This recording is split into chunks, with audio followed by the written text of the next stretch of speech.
Happy weekend, everybody. Actually, it's not really a happy weekend. I'm only messing. It's actually not sunny here, so I'm actually delighted because the last couple of days has irritated me because it's been so warm that you can't even move around. It's been very draining. So tonight, it's lovely and cool. So I'm loving it. But welcome. It's ClassicWhoZone, the Armageddon Factor. And as a real super doctor was telling me in the private chat, I didn't realize that this was a six-parter. So some people might call me a bit of a hypocrite there because I've been giving out about six-parters. But there you go. I picked the fucking six-parter myself. Just goes to show you that I wasn't thinking straight last week. But you know, believe it or not, I've watched 2 episodes like before we come on because there's nothing better to do. So setting up the stream, put the DVD in, and it just start play it automatically, and I just said, "Feck, I'll just sit there and watch a little bit of it." So yeah, I was enjoying it. So let's get this on. Well, let's hear as it is the 6-parter. Let's get this show on the road. But before we do, actually, I just want to say something. You're going to notice that Lee won't be on the panel tonight, and as you know yourselves, Daniel doesn't be on the New Who panel. And I just want to say, just for anybody out there that's thinking that there's something going on or there's something wrong or there's fighting behind the scenes or acting like that, just to tell you out straight, there's nothing going on. The simple fact of the matter is Daniel and Lee are taking a break from the channel right now because, well, with Daniel, because it's this stuff with New Who and he just can't watch any New Who watch-alongs right now. And he's concentrating on his line of duty reviews. So that's the reason why Daniel isn't on the channel. Because sometimes we do get asked in the chat where certain people. So I just want to explain it. As for Lee, it's the simple fact of the matter is, and I knew this was going to happen, Lee has done what Lee always does and overextends himself. See, Lee is such a nice person that he doesn't like turning down people when they ask him to come on, even though he really knows that he should, because he needs a rest and he needs to be doing the other stuff that he has said that he's going to be doing. He hasn't gotten any work done, basically. And he's been stressed because obviously, like, you know, he's getting invites left, right, and centre, and rightly so, because he's a very popular guy. And he feels like he can't turn down everybody. So what does he do? He shows up on all of these streams and he's burnt himself out. So unfortunately, that's what's happened. So he will be back. And he's made it clear to me that he will be back. But right now he has to concentrate on real life stuff, basically. He has to do the things that he said he was going to get done. He has a lot of projects that he was supposed to get done, and he hasn't really been able to sit down and get work done. So that's what he's going to be doing. So just wanted to explain that, just in case people ask me in the chat or people out there start, because you know what they're like. Oh, Lee doesn't turn up anymore. Daniel doesn't be on no channel anymore. What's going on there? They're fighting. No, there's absolutely nothing going on. We're all still great friends. Right now, everybody is just... Look, everybody is, including myself, I have to be honest. I think everybody's just pissed off. I think this lockdown and all the other stuff has really got to everybody. And with all the nonsense that's going on, you know, that doesn't help. And I think people are just some people have just reached their breaking point. And, you know, they need a break, and I understand it. So I just wanted to explain, right? Because I don't want anybody out there thinking that there's something going on behind the scenes. Because Lee is always here, as you know. Even when he was supposed to be taking his first break, he turned up. That's how loyal he is. Um, but this time I even said it to him. Look, I've been saying it to him anyway. He needs to concentrate on himself and take a break. So look after yourself, Lee, and we will see you soon. And I'll say to everybody that hasn't been on the panel recently because of some drama or whatever's going on, I understand. And when you're all ready to come back, you are all more than welcome back. You know that you always have a place here. And I just want to make that clear, okay? There's nothing going on. Just everybody's just reached some sort of breaking point, and I understand it. But we are here for the Armageddon Factor. I just explain. No, I know, I know. There's no reason to explain, but because I do be targeted out there, I think it is very important to make it clear, because you can get people out there then that start generating rumors and lies, and then before you know it, snowballs into something, and then everybody then starts getting involved. So I just want to make it clear, just put it out there, that that's the reason, and they will be back. They will all be back. Trust me, they will be back, because we all came together and met each other on this channel. There's no denying that, and people like Daniel and Lee, they're loyal to this channel. They always have been, and I there's no question that they won't be back. They will be back. So I just wanted to make that clear anyway. But listen, go and support their channels, especially Daniel right now, because Daniel is very active with his Line of Duty reviews. He is on a short break right now, but he will be back. He will be back. So go and check out his channel. Himself and Charlotte do some wonderful streams on that channel, and they need your support. And a lot of you in this community have supported them, and I really appreciate that, and I know they do as well. And I know Daniel especially appreciates all the support that he gets. He does. He said it. He said it the other day that his mind is blown from all the support, and rightly so. He deserves it. He works very hard. So go and check out his channel, and don't forget to check out Lee's channel as well, and his single. If you haven't already downloaded the single, please do. Some of the proceeds go to suicide prevention, so it's a good cause as well. Right, let's get the show on the road. Let's bring on our guests. And we have someone on. We have someone that we haven't had on in a while, actually. Oh yeah, I forgot. I have to send one more email, just in case, because they did say they'd show up, but they didn't specify when. So I'll send the email first. I forgot all about Jesus. Right. There we go. Now, come on, computer's very slow today. Right, let's get this show on the road. Let's bring on our guests. Hold on, just want to read the private chat.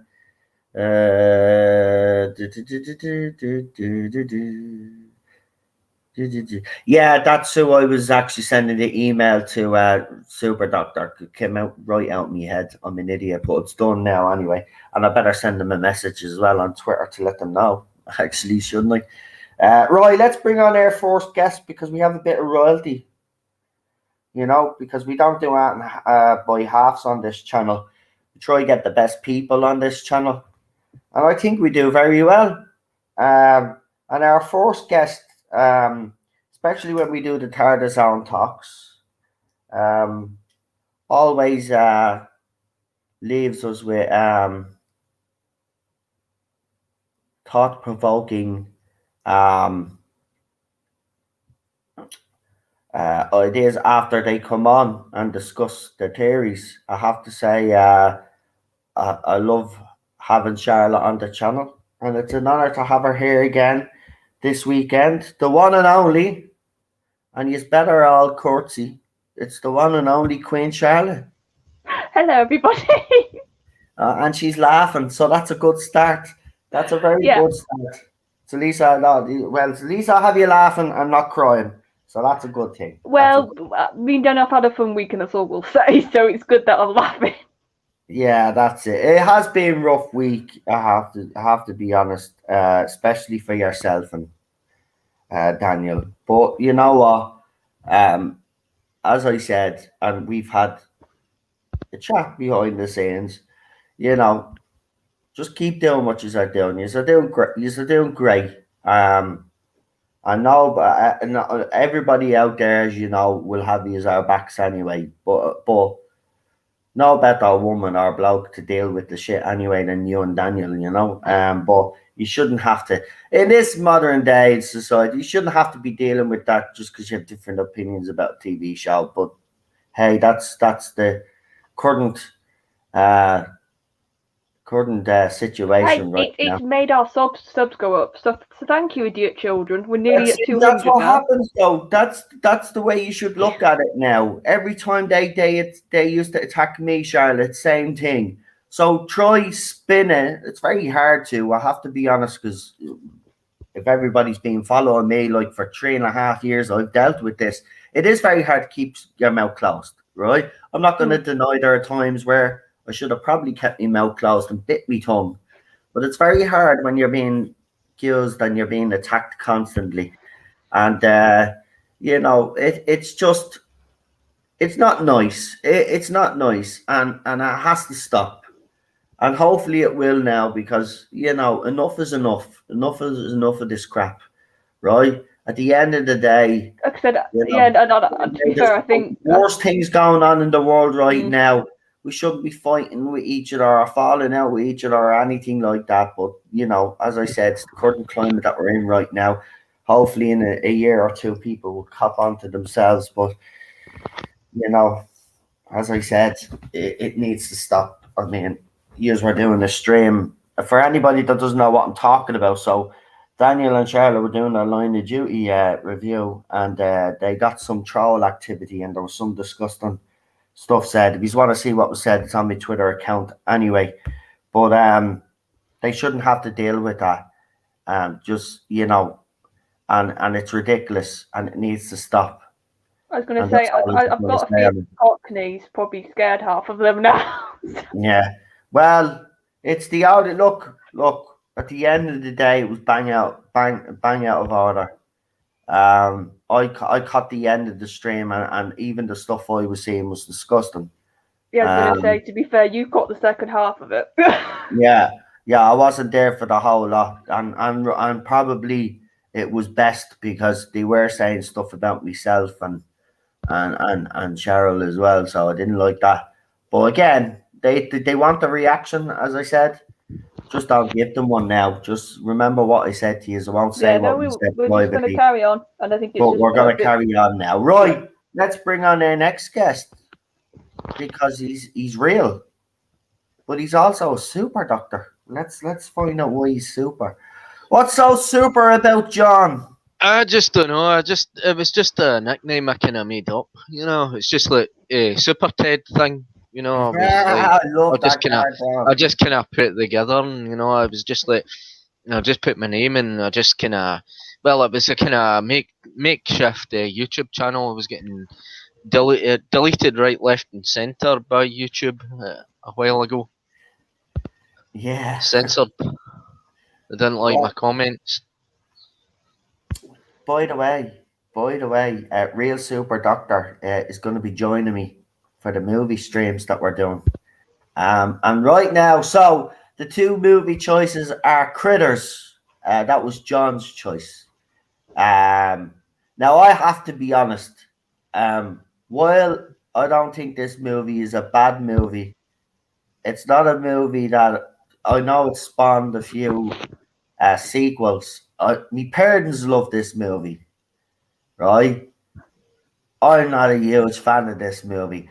So obviously John got his choice, and then I chose my choice, which was, and this will make probably some of you laugh in the chat, but I don't care if you don't like this film or you didn't grow up with this film in your childhood. Then I'm gonna say something to you, right? Your parents did you wrong, and you had a bad childhood. My movie choice is The Never Ending Story. Oh, I remember that when I was a kid. Now, I love wee that bit. movie. I love it. So they're the two choices. I've put the poll up. At the start of the poll, Critters was winning. It was actually winning by 48%. But now it's actually reversed now. The Never Ending Story is actually winning right now. So look at, even I'll watch whatever movie it is, and if it's Critters, it's Critters, and I'll watch Critters and I will enjoy it, like, you know. But the poll is there. If you haven't voted, I'm not going to tell you either way which way to vote, right? Vote whatever movie you want. That's the whole point of this. John has given his, and that's what we'll do every week. He'll pick a movie, I'll pick a movie, I'll put it up in a poll, and bang, use vote on it. Simple as that, right? It's just as simple as that. What I'll do is, as well, actually, what I should have done is probably put the poll on YouTube, actually. Yeah, as part of the community. So from next week onwards, right? From next week onwards, I'll put the poll.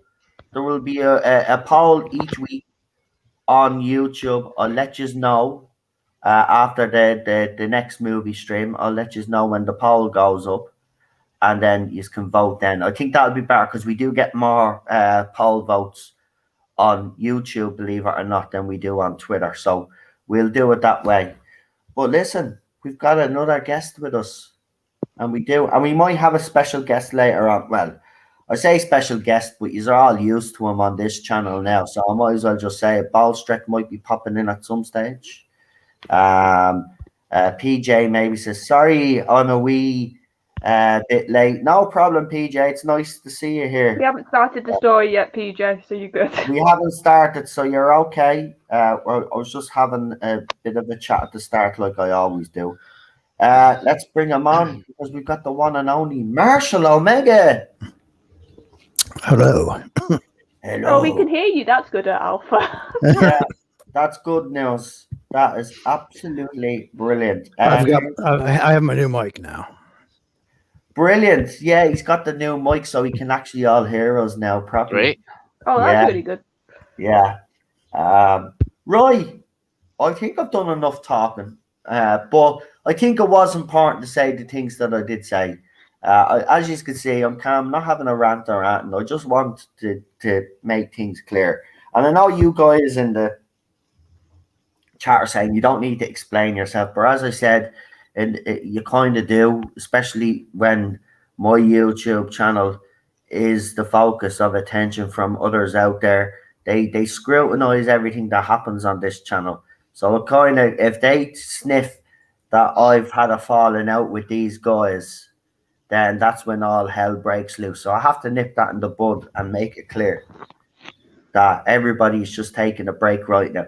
Everybody does it. I've even taken a break off this channel as well.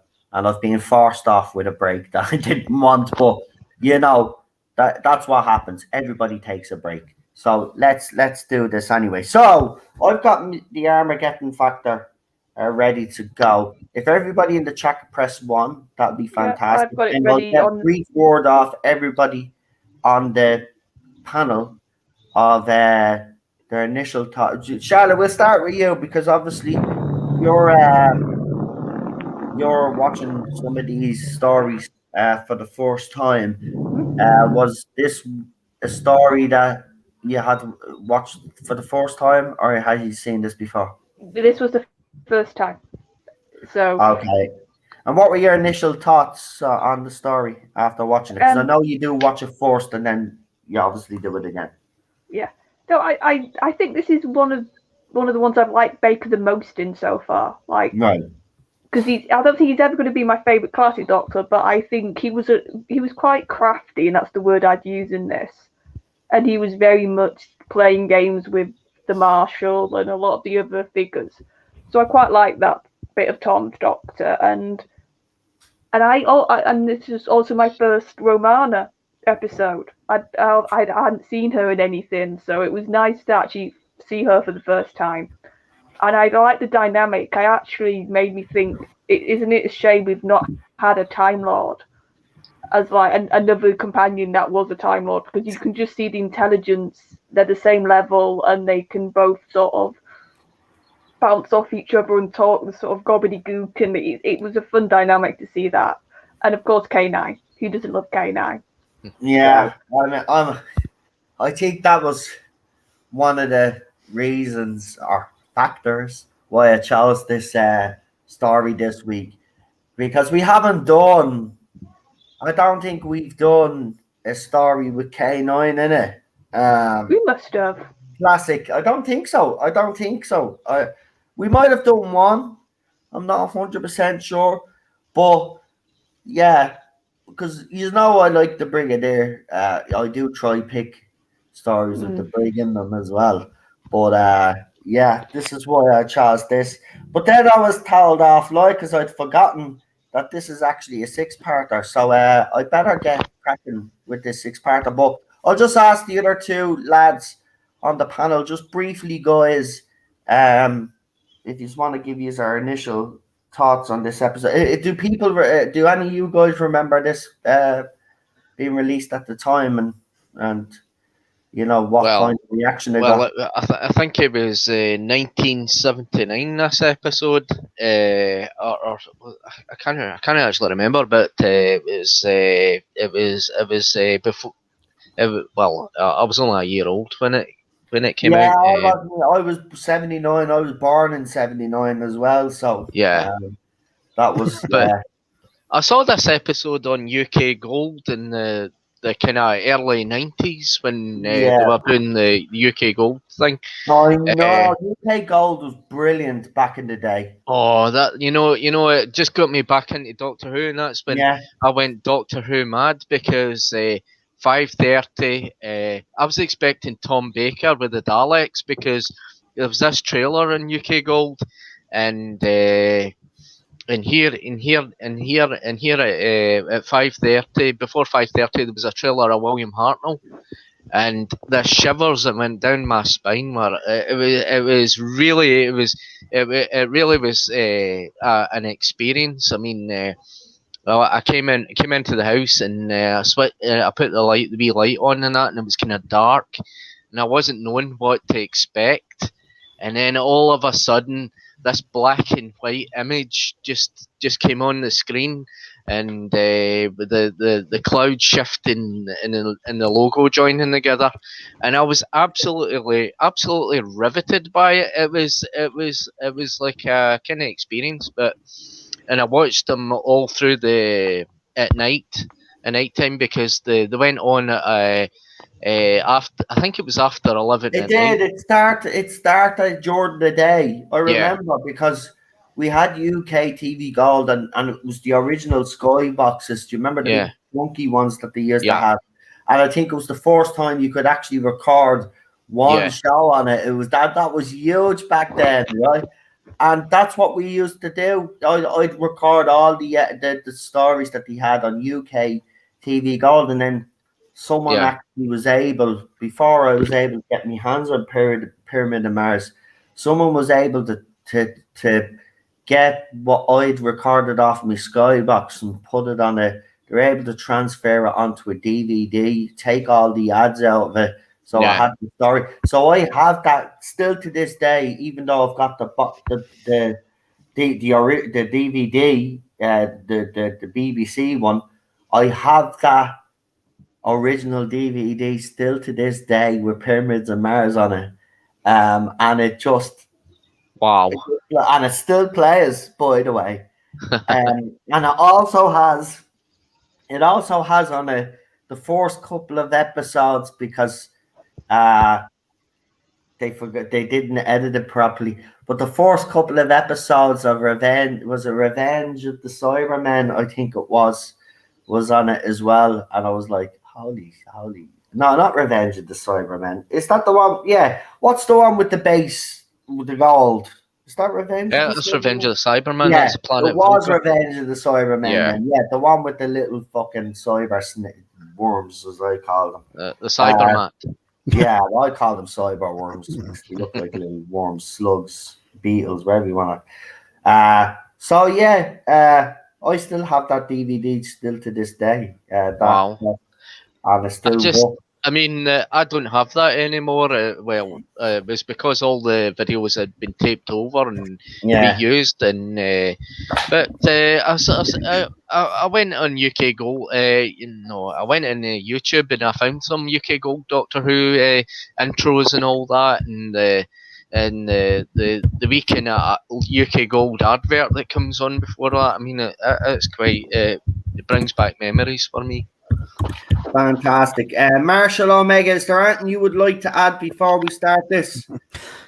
Yeah, I didn't see it when it originally came out, but I've seen it at least a dozen times since then. And fantastic. Charlotte says, "Who doesn't like K9?" He's all a fan of this story. Yeah, I would say so. Alpha, fan of this story. Yeah. Brilliant. Sorry, do you want to finish what you were going to say there, mate? No, I was just saying how Charlotte said, "Who doesn't like K9?" Well, Tom Baker doesn't like K9. Yeah, he didn't in this story. Yeah, he didn't. He didn't like K9 at all. But I think over the years now he has softened to K9. He didn't like obviously acting opposite a robot dog, but which didn't work half the time. According to him, it didn't work, but I think it does, man. Right. Listen, we could be here all night if I keep continuing. And remember, Charlotte's battery doesn't last that long. So that's about 2 hours and a bit. Right. So let's get this. So we won't take a break for the first 3 episodes. We're just going to play straight through. So if you have this on DVD, straight through, guys. Right, and then we'll take a little short 5-minute break after the 3rd episode and get straight back into it again. Okay, as we always do on this channel, we leave it to royalty to start us off. So, Charlotte, whenever you're ready, it's time for the countdown. Yes, 5, 4, 3, 2, 1, go.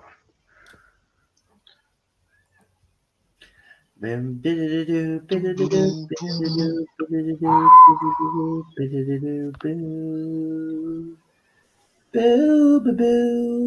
I love this intro. I mean, for the Tom Baker era, but I could understand why John Nathan Turner changed it.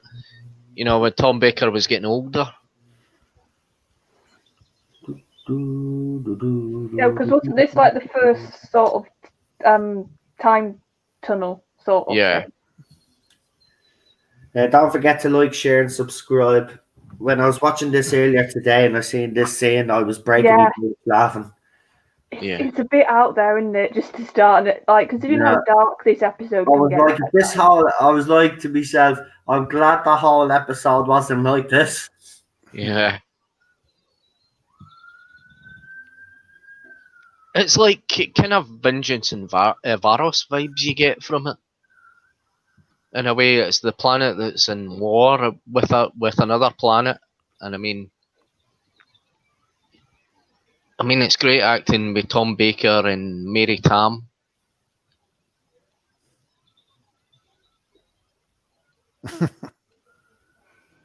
You must be strong. Play your parts. Tell the kids I love them. I mean, that's the cheesiest bit out of it, but the rest of it's absolutely serious. It's a soap opera. They're showing them a soap opera, but I get it. I get it. It's all propaganda. It's a propaganda soap opera. But it's still so cheesy. Yeah, and I've got to think it's a bit of a joke of like in hospital. Yeah. You would get sort of soapy rubbish, wouldn't you, on the telly? Yeah, I think it's them sort of poking the fun at that a bit. Yeah, absolutely. Yeah. And it's the old technology and all that. Hit that like button, folks. Go ahead, John. Sorry. There's the old technology. You can see the old computer tapes and all that rolling away. And I mean, for an advanced civilization, and I mean in the future, I mean, Or maybe they go back to that technology. I don't know. They might have found it reliable. I don't know.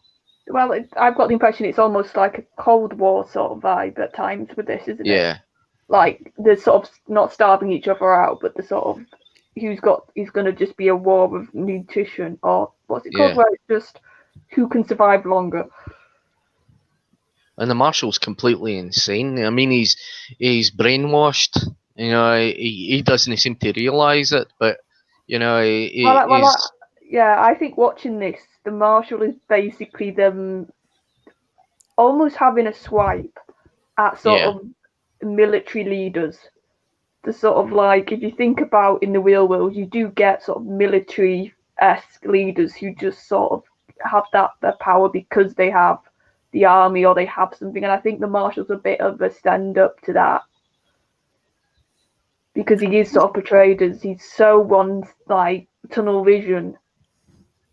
And like the princess is the opposite of that, isn't it? It's like she's the one who's thinking about the social stuff and the actual plight of the people. Whereas he's just, I have to win. It's just sort of that different approach. Wasn't he in, didn't he end up in All Creatures Great and Small with Peter Davison? I was going to say, I thought I recognised the actor.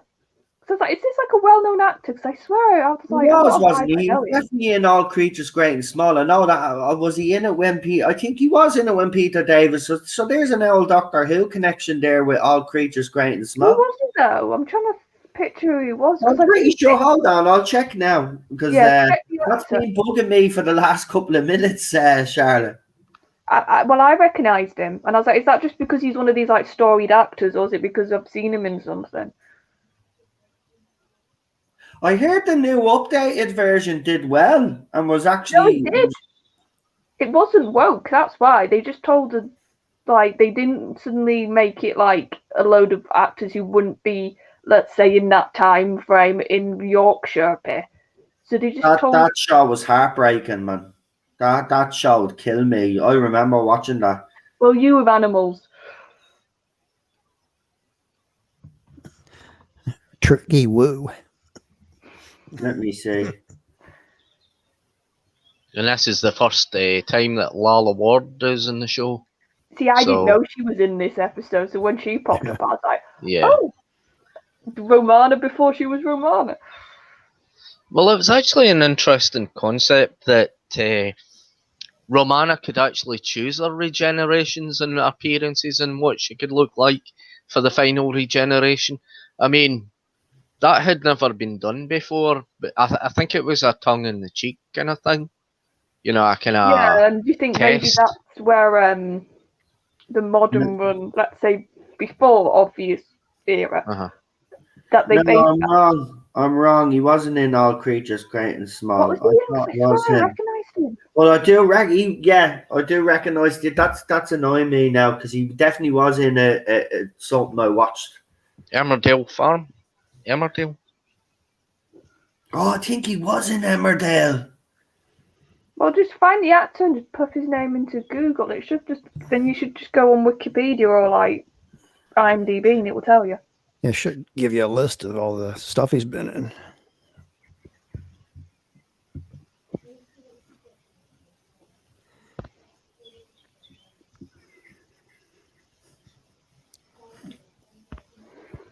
Because even like if you look at the imagery of him, am I the only one who got strong like Russia or like that sort of vibe? Just the whole symbol, like the symbol of this place, and the sort of outfits they do wear. It made me think of that.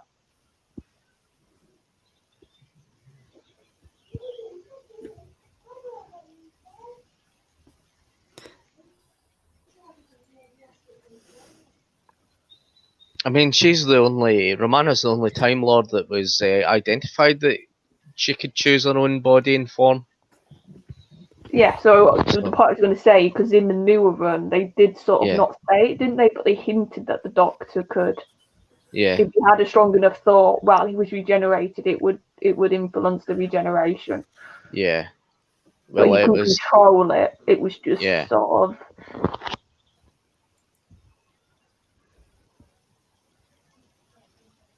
There was always a speculation that it was Bill that kind of chose the Doctor's regeneration, made him choose it.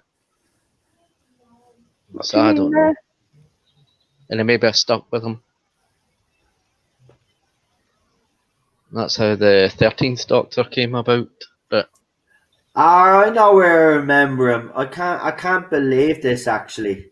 I'm actually kicking myself because I should have registered with me straight away because it's one of the best horror movies I think that was made.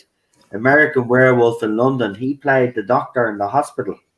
ah, Oh, so I don't think I've seen that movie then. So I don't. Maybe he just had a face that reminded me of somebody. He was also in the Tripods, Edge of yeah. Darkness, Knights of God, Roald Dahl's Danny the Champion of the World, which is a favourite movie of mine.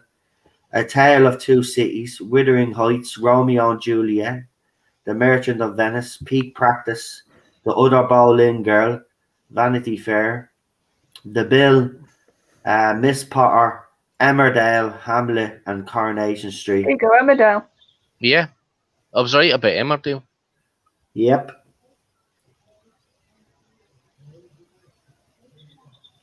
And he retired in 2015. I don't know if that means it said time period active 2015. I don't know if that means he's dead. No, it just Yeah. sounds like he gave up. Well, he didn't give Retired. up acting. He just sort of went, right, I don't need to act anymore. Yeah, well, he's taken a well-earned break. Yeah, he's that generation that you can understand when they get to a certain age. I like this the TARDIS console here, but I could never understand why the console room was a bit smaller. Until season 18. They kind of extended Sometimes it. I like a smaller inside because it makes it that they don't clutter it as much. Yeah.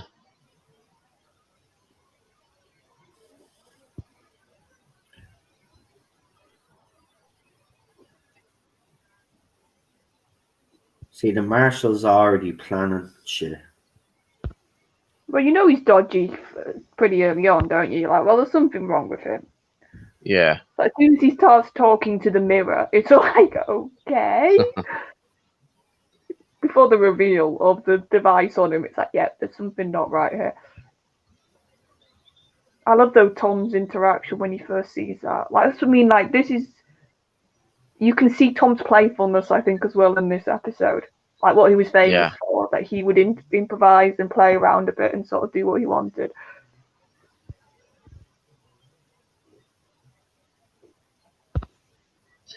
I think as Tom Baker as an actor, he didn't like being upstaged by anyone. I mean, he was the Doctor. He was Doctor Who. I mean, he was the one that was the lead of the part, and he wanted, and he absolutely loved that part, and he lived that part for 7 years. It's like it's very difficult when you get an actor that comes up and thinks they know everything, or a director or a producer that knows absolutely everything about the show, and frankly they don't, and it's going to really pee him off a wee bit. He's going to be talking back to them and that, and swearing back to them. Yeah, and from, like I said, I've listened to some Tom interviews, and from what I understand, before he got this role, he was doing like manual work, wasn't he? Yeah, like, he was working on a building site. Yeah, so just imagine that you've gone from working on a building site, to being like a national treasure, like because this was in the Who classic era wise was like nothing could touch it, could it? No. And Tom Baker was worshipped. I mean, by the kids all around him. I mean, he could not go walking down the street without people shouting at him and all that. And he made a comment in one documentary that Granny's bosoms start to tingle every time they see him. That sounds like a Tom comment. Yeah. He says that's the power of television for. I'd love to see where he just told K9 to shut up. Oh yeah, I love when they're in the base and he's like physically like holding his nose because that's something you do with a dog. Like, that's what made me laugh, because we've got one, and I can recognise that's what you do with a dog if you want it to stop. And it's like, that just shows that, yes, Tom sort of was grumpy with K9, but I think there always was an affection for K9. He just was a bit of a grump. It was mainly because the setup for K9, the workings inside it did not work. It interfered with cameras and all that, and technical equipment. See, when they were trying to kind of move and all that. But as Matt Irvin was the operator of K9, explained that in documentary 30 Years in the TARDIS. Yeah, because also the voice in this episode, it's not the iconic K9 voice, is it? Am I wrong? Yes, it is. It's John Leeson. Is it? I think it should be. It sounded a bit like quiet to me. Yeah, it's Leeson. Or maybe because it didn't sound like the sort of yes, master that I'm used to. So I thought it was somebody else. No, it's not until the creature from the pit. I think that you can see that the voice of K9 is different. Yeah, David Brierley did it for a little bit. Yeah.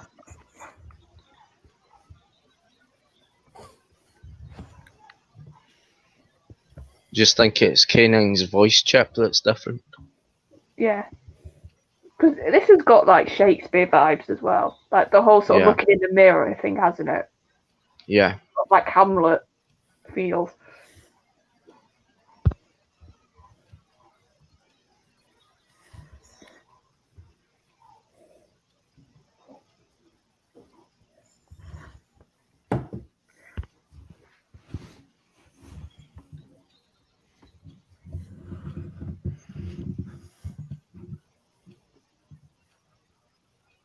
I do like Tom Baker's costume in this. I mean, I like the scarf and I like that coat. I like the way he's got the lapels up and that. And I said I would think that was his kind of favourite costume, I suppose. You know, didn't he quite like although he thought it was too much of a costume the last one he was in, didn't he? Yeah. I think he liked the scarf, the burgundy scarf. That one, but not the rest of it, wasn't it? No. I think he hated the question marks. Oh, yeah, well, I agree with him. It's just, I think the Doctor's outfit, and this is just like a universal thing, it shouldn't feel like costume. It should just feel like something you'd actually wear. See, that's what John Nathan Turner did with June Hudson. It was like he wanted some kind of operatic costume for the Doctor, you know, like it was like, and it turned out like a kind of uniform, like the trousers matched, the socks matched, and it all basically matched. You know, it's weird though, is it? Because like Tom's scarf, that's okay. And it like if any other character had that scarf, it would look ridiculous. Yeah. But then if we go beyond that, it's such a fine thing, isn't it? Yeah. Well, the question marks are a bit self-referential. Yeah. Yeah. Bit on the nose, isn't it? Yeah. It was actually supposed to be because the title of the program was Doctor Who with a question mark. Now that happens in the scripts, Doctor Who with a question mark, and it was taken from the contents. The Doctor didn't know who he was, and he loved reveling in his own mystery. You know, it was he would wear the question marks in his collars, or his shirts or socks or whatever he wanted to do, or jumpers. But at least socks you can hide it. When it's like on your collar and on your sleeves, it's like, yeah, we can sort of notice it now.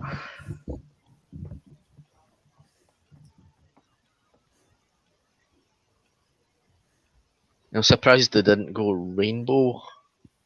You know, question marks for Colin. I think he had enough colours anyway. They didn't need to add to it, did they? Like, there's a reason we call him Joseph sometimes.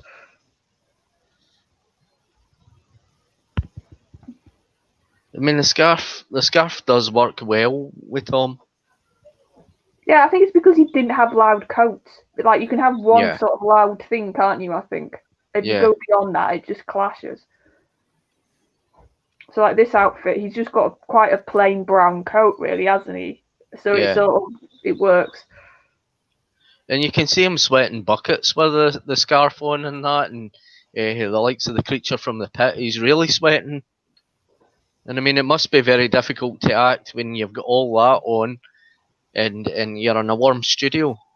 Well, But that's the thing. He does. Was it Liz who tells stories of he would just like the scarf would get caught and he just would literally yank it. Like she sort of said, he was amazing how he just took care, but then looked like he didn't at the same time with the scarf.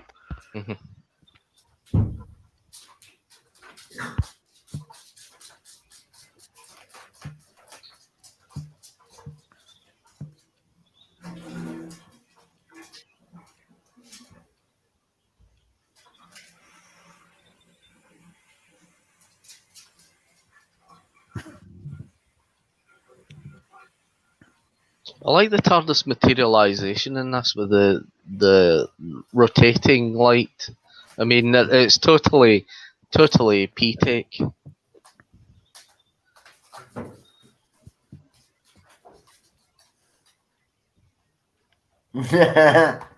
Hello. Get your hands up. Put your hands up in the air. Put your hands up in the air.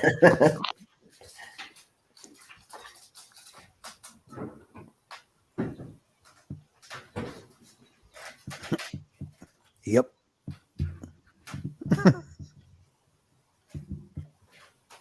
Oh, for God's sake.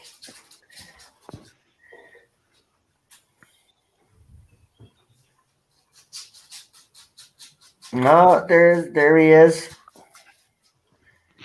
Oh, floppy ears himself.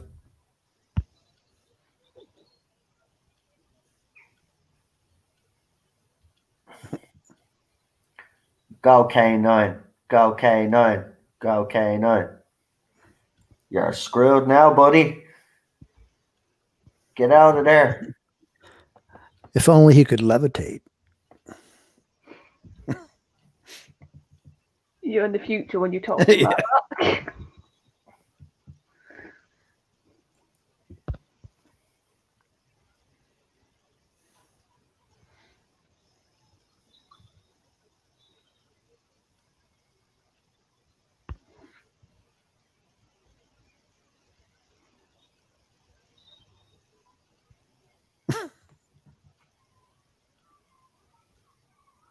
I just love how K9 though, like, considering he's a robot and he's got robotic voices, there's some in like sort of emotion or intonation in it, but it's not a lot. But he sounds sarcastic. It's like, Yeah. when he goes affirmative, it's like it just has a vibe of if he was a human, he'd be like raising an eyebrow or just doing something while he was saying it to show he's not that happy. Yeah, he does at times. Yeah.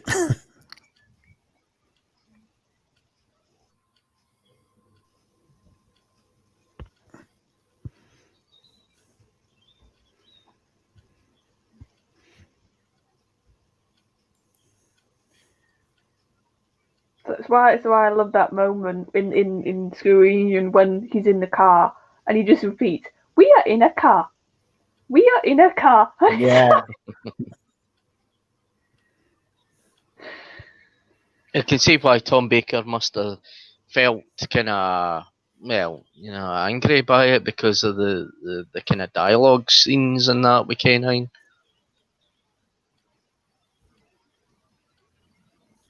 Well, we know that because that famous clip, that was it a blooper or I don't know how it got out of him literally swearing at K9. The very Tom sort of, you could tell he wasn't happy that day on the set way.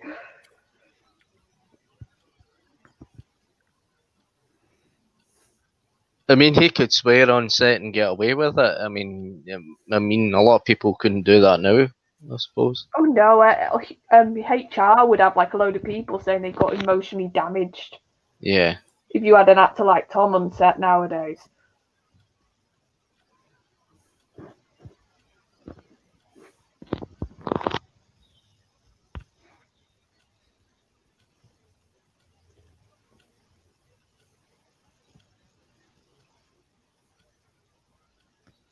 And I think it was the perfect choice to come after John Pertwee, because John Pertwee had been, that kind of authoritarian figure, and he was Tom's doctor was more the kind of eccentric bohemian kind of Bit of a freelancer. joker, yeah. And I think because he's a freelancer and he's like a school truant, I think that's what kind of appeals to me about Tom Baker's doctor. He's just not the one to take any guff from anybody. I mean, that's what I like about him, in the humour as well. I mean, it's easy to kind of understand it. Yeah, I've always said this about Tom. Like, he feels like something not from this world. Yeah. With the voice and the way he carries himself.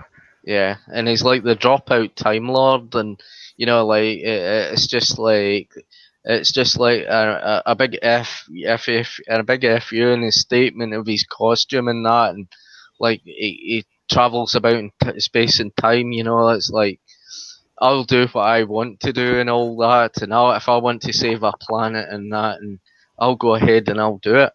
Well, do you think maybe like meta way, like Tom's doctor was so much of, like you said, that free spirit who wanted to travel because the previous regeneration he'd been stuck on Earth.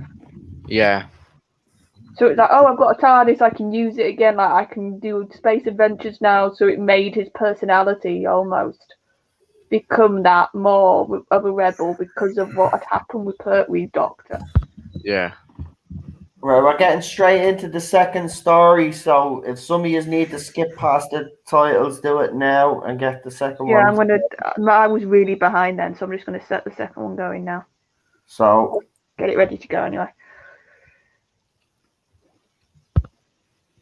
Right, as soon as I'm just getting a heck of a lot of buffering with this. I'm the same. I was like 10 minutes behind you guys. Right. I'll give everybody a chance to put a 1 in real quickly in the chat there, and we're gonna go. I'm ready to go anyway. So if everybody's ready, mine's not loading. Mine's not loading either. We've got 6 episodes of this. If you're using the link, it's really buffery today, so it will. I'm on my DVD, so like I'm good this week. Yeah. Super Doctor, do you know that other website? It also has it. That other website. Oh, right, yeah, the DM. Yes, so if push comes to shove, I watched it during the day there today.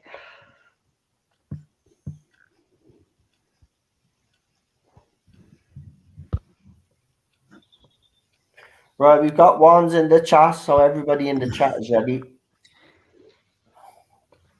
I think I'm good now.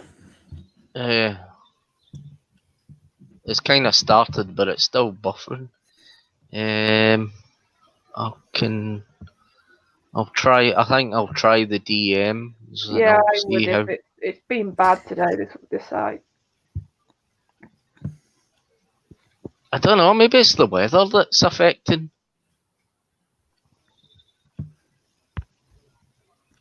I don't know. Some days it's just weird. It's smooth and you just press and it goes, and other days. That's why I get it up when I test it before we come on stream now, just to see. And even let's see. I'll need to go right through all this. I mean, I'll need to find it.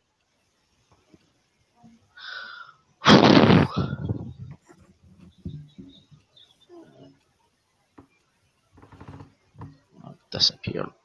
Right, do us a favour though, while you're watching the second part, can you try find the third part and have it ready to go so we can go straight, because we've got 6 it is and it's already 8 o'clock, so by the time we finish it's going to be nearly 9:30, 10, and we're already an hour in.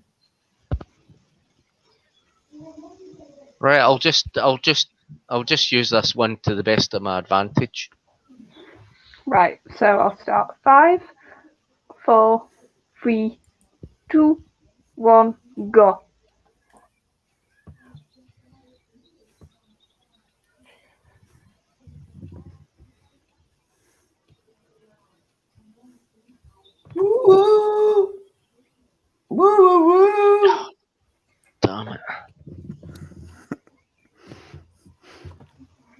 Somebody's torturing a cat. Oh, but we're not watching like the Sylvester titles. That sounds like a cat being tortured. God, yeah. It's like, yes, I get it. 80s simps are a thing.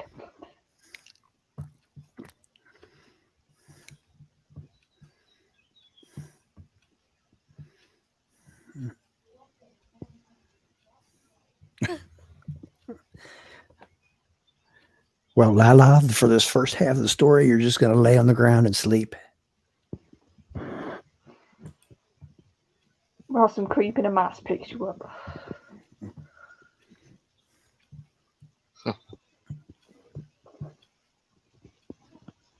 It's a nice little mystery though, because you sort of are like, God, where are they taking her? And then when you see her later, they still don't really explain until like the proper, I'd say probably the last 2 episodes, and probably maybe last 3. Yes.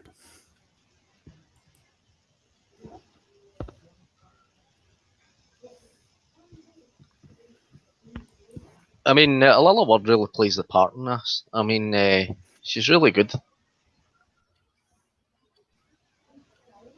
Yeah, you get that sort of regalness from her, don't you? The sort of, Yeah. but the compassion as well, which is important, like I said, because she's the counter to the Marshal. Yeah.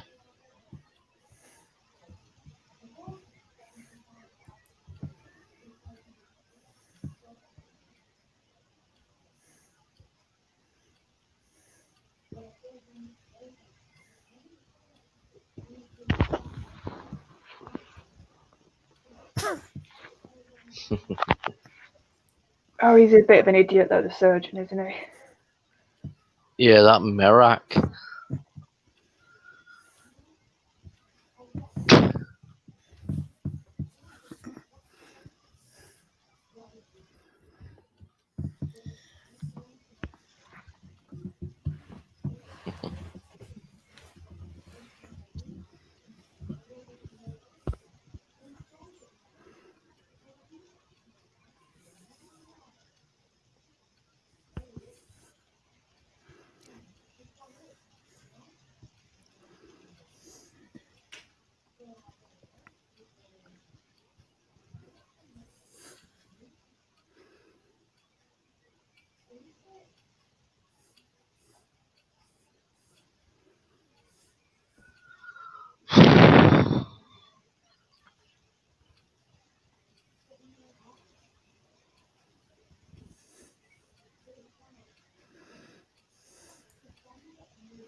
He just wanted to ditch Canine again.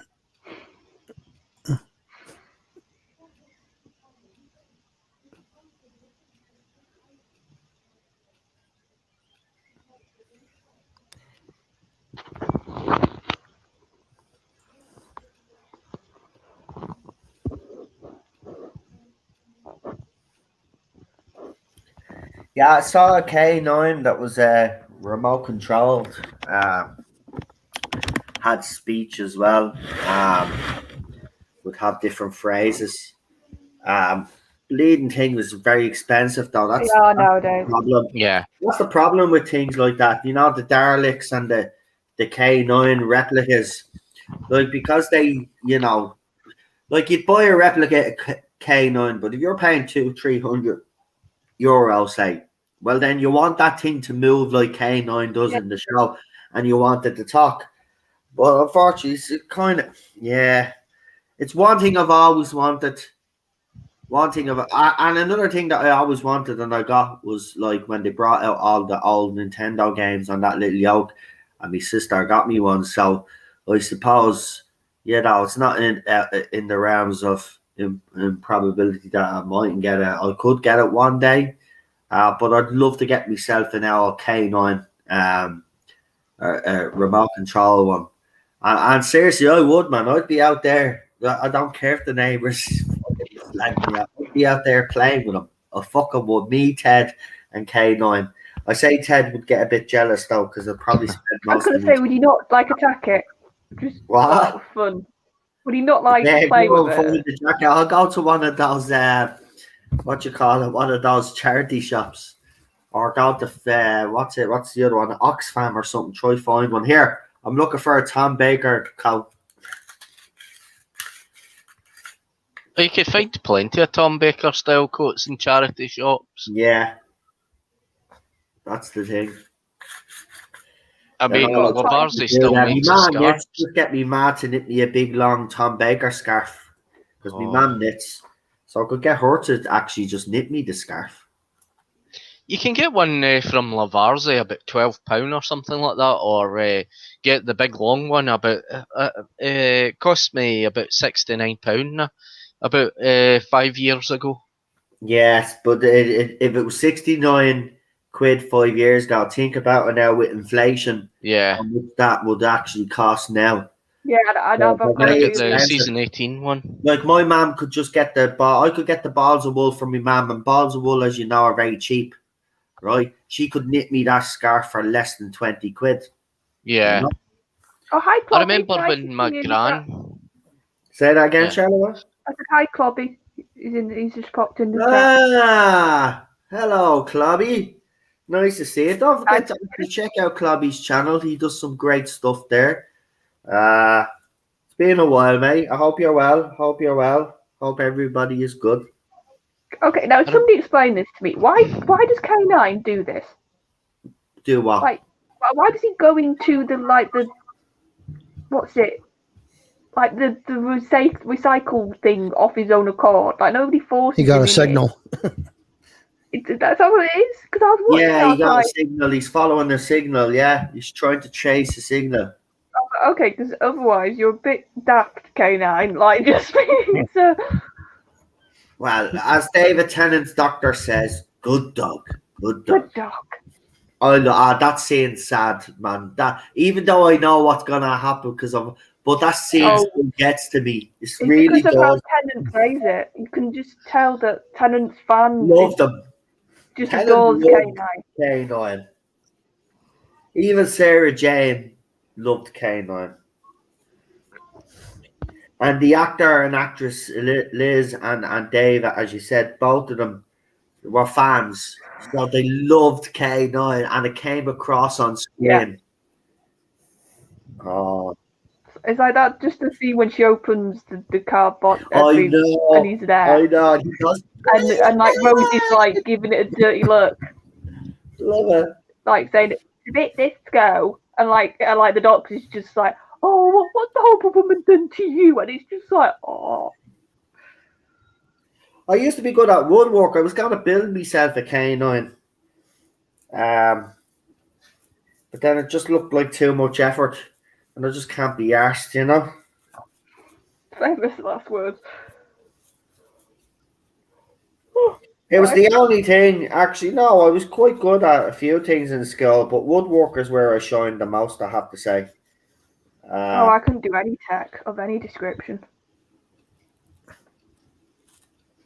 I remember I just used to make a mess at woodwork. That's his name. Brother Fox was the brother who did woodwork, and he took it real serious. You'd go in the morning. If you had woodwork first, like you liked woodwork because it was like, it wasn't real work, skill work.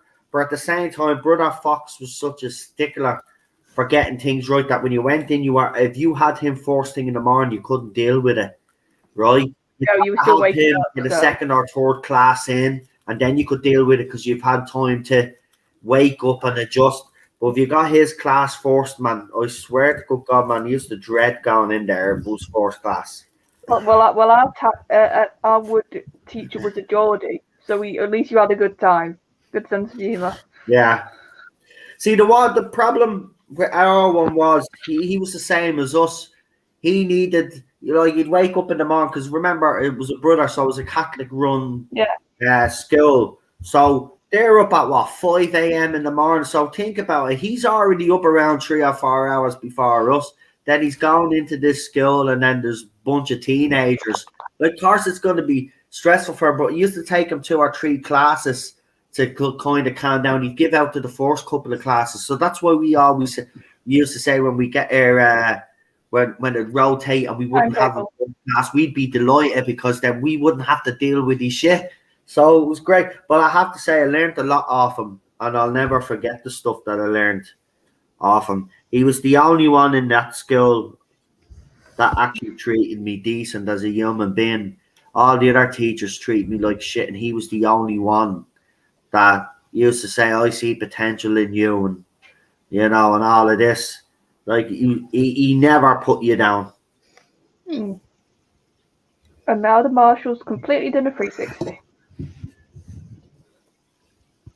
Yes, fight on in an endless war where nobody fucking wins. Remind you, man. Well, this, to be fair, this is an interesting commentary on war. This bit. True. You've got the Doctor's response. He's trying to say, peace is your solution. And you've got him, he's like, no, we have to fight. We have to wipe them all out. The Marshal's been fighting this war for so long that he's like, he can't see any other way now. That's his way. I mean? He's not going to back down now, because to him, war is the solution, because he's been entrenched in it so long, and he's basically brainwashed himself. So he can't see past, and he doesn't want peace now. Peace to him is smashing the Doctor's daughter, where I'm a cob, where he shoots. He says there won't be peace until they're all annihilated. So it's the same thing here. There won't be peace in his order until everybody's annihilated, basically. Well, the Marshal has a bit of shadow influence over him too. Well, we do, yeah. Well, that amplifies his already. I want to say that, and just in case anybody hadn't seen the episode. But even if that, Noel says, you can tell that they're just that sort of amplifying stuff he already was thinking almost. It's making it just 10 times what he already was thinking. Right, I just want to see something, because I see someone that's saying they're my brother. I just want to make sure that it is my brother, because we do get a lot of trolls on here. So just give us a second. Because if it is, that's actually wow. If it is, hello, Noel's brother. Yeah, if you think I'm mad. Seriously, man. No, I wouldn't say the trolls don't. Right, hold on. Why am I watching someone's chopping an onion? Sorry, it's just I'm using YouTube on my phone just to make sure, because we're on the computer there. More than likely it is.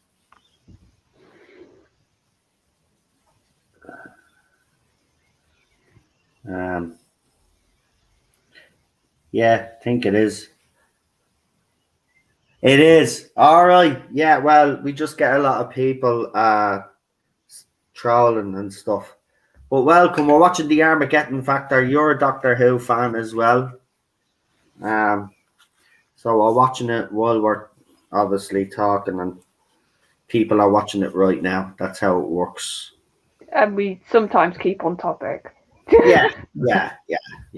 And if you haven't seen, I don't know if you've gotten to the Jodie Whittaker area yet, brother, but if you haven't, my advice is just skip it. Just don't even look at it. Don't even do that to yourself. Unless you really like it. And if you do, then you're the sound. I'm only messing.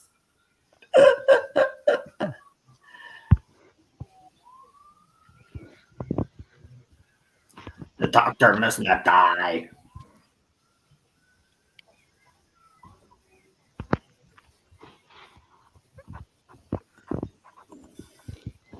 Oh,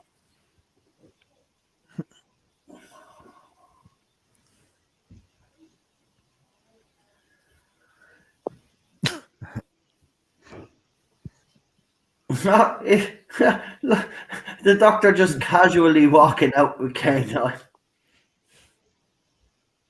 That's what I mean. You can see he's playing the Doctor with all these people.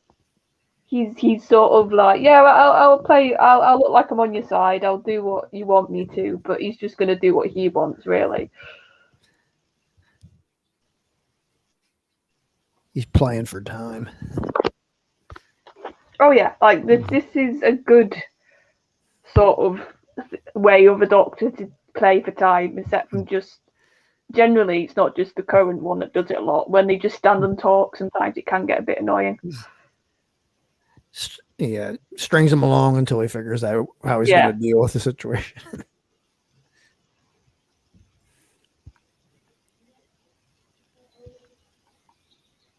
And it's quite interesting because, like, if you think about like a Pat Doctor or probably actually William now, I think like they would string for time, but they do that by almost disappearing. Whereas with Tom, it's like being centre of attention, sort of being that big, powerful sort of figure. Yeah.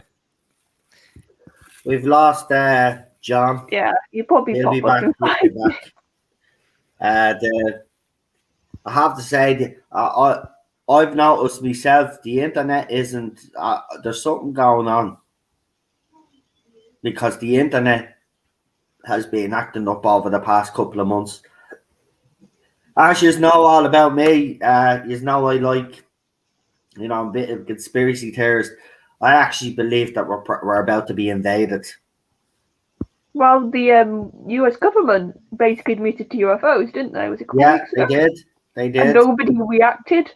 Nobody reacted because of all the crap. This is why all this crap happened in the first place. So when they do come out and announce to the world that there's aliens, nobody will give a shit.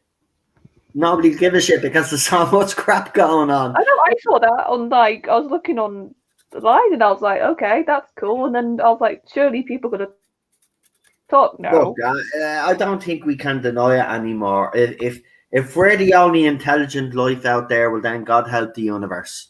That's all I'll say. But it's more just if you look at the size of the universe, it's sort of daft to think we're the only life. Obviously, we're not talking about how advanced that will be or what sort of type it will be, but we'd be stupid to think life doesn't exist outside of our one sort of bit of the universe. So some people are taking advantage of the fact that my brother's in the chat and asking what was favorite childhood toy. None of our business, man. Right? I thought it was. I had a few actually. It'll be interesting to see what my brother does actually say. Does he know? I had so many. Well, I mean, not so many. I mean, as I told you, for years I wanted telescopes and microscopes in the family. But as I said, I have that big, huge telescope as well. My favourite toy, though, I did have a well, we'll see what the brother says, if he's still here. Right, John's computer is either died or he's trying to rebuild it, but he will be back. He will be back. See, he does care for K9. He's doing this for him.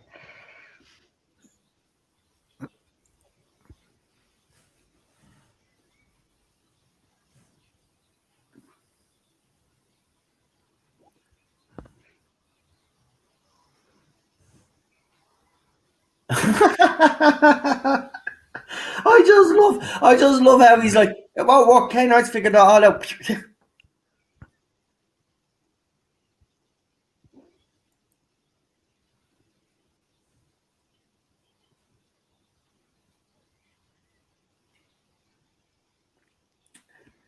Yeah, we were poor. But yeah, chemistry sets I was into big time as well, yeah. Always. I have one here.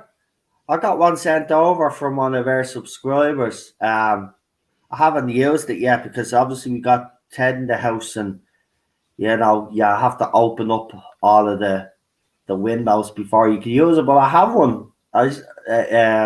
So I haven't used it yet, but I do have a chemistry set. Fun 10 fun things to do or something, chemistry sets. So you could do 10 different experiments and stuff.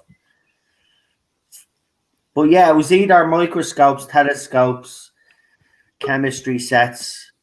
And then, of course, we did have a Nintendo. Then we got the Super Nintendo. We had Mario. Big fans of Mario. Well, I was.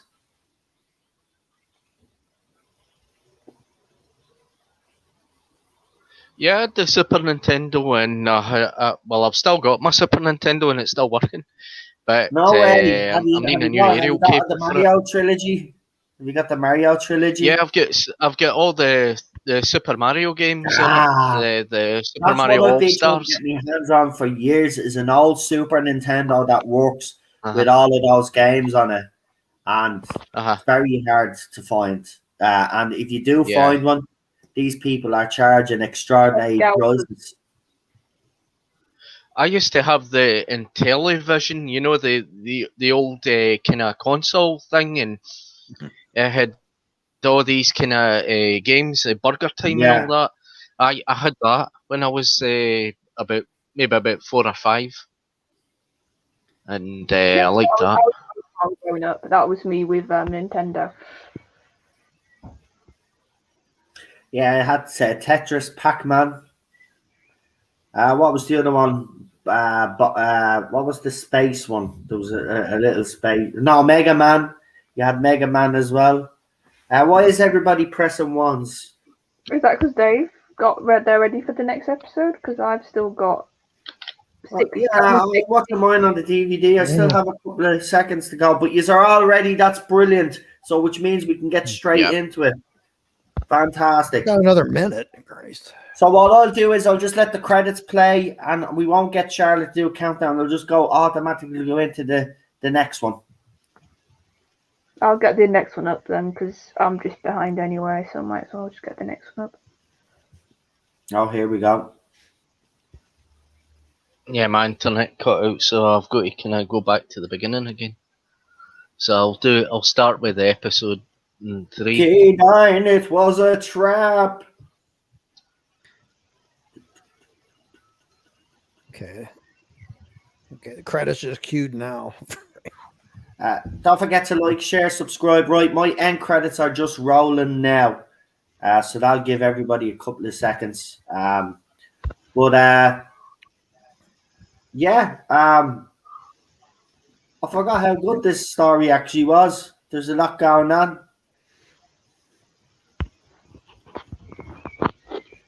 And it is it's until K9 finds a supercomputer. Oh, yeah. Mentalis or something like that. Don't forget to like, share, subscribe, folks. Tomorrow we have. Sorry, we started the third episode. Yeah, it's just playing straight through. I'm still on the end credits. But now, director Michael Hayes. There you go. Right, so you can press play on user 1. Everybody can press play now. There you go. It started. You can press play. Go ahead, knock yourselves out. What? There you go. You started 3. Yeah, just press play. Press play. We said we were playing straight through, remember? Then we'll have a little break, Alpha, and then I'll do a countdown for episode 4 so people know when we start. When we get to episode 4, we'll do a countdown and then we're playing straight through again. Hey, what's the hurry? You played soccer until 4 o'clock in the morning. What? Say that again? I said, what's the hurry? You play soccer until like 4 in the morning sometimes. I'm not in a hurry, but like I'm already on an hour and 20 minutes. I want to keep the streams to they go over a certain amount of time. People won't watch a 4.5 hour stream. Okay.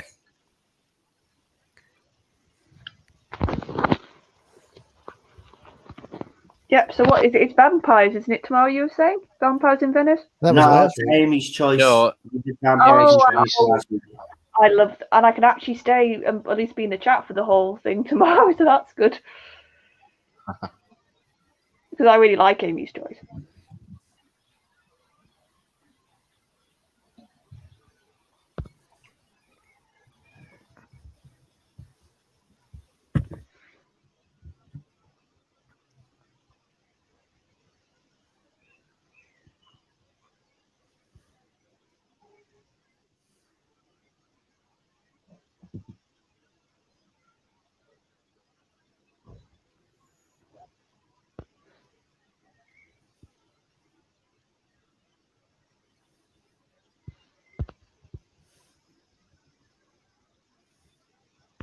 That's the new Who episode, Joker, tomorrow. Amy's Choice, that's what it's called. It's quite a good one, I would think. I mean, you've got, I think it's Toby Jones as the Dream Lord. Dream Lord. Which is the closest we will probably ever get to the Valeyard, let's be fair. Yeah. Because they won't touch the character properly now, so that's the closest we're going to get. Yeah. I think if Moffat had stayed on, I think we would have got a reference. Well, we did get a reference to the Valeyard in the name of the Doctor. And wasn't there Capaldi? I'm sure there's a reference in Capaldi's run, which I was just like, can you stop mentioning him and actually do the Valeyard? Because even I knew who the Valeyard was without properly watching Classic. And I remember just thinking, like, yep, please, can we have that? That sounds really cool.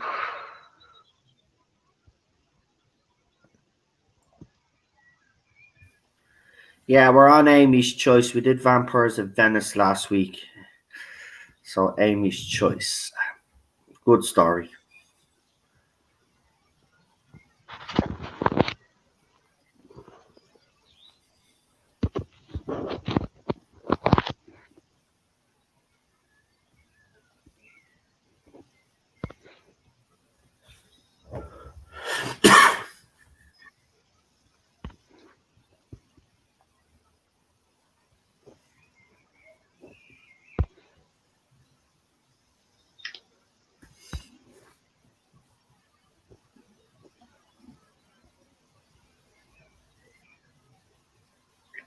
So it's quite like a gothic look about the Shadow, isn't there? Considering this is quite a heavy sort of space story.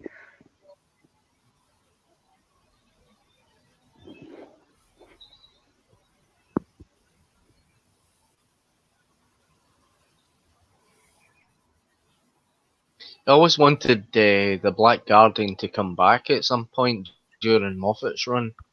You know, RTDs as well.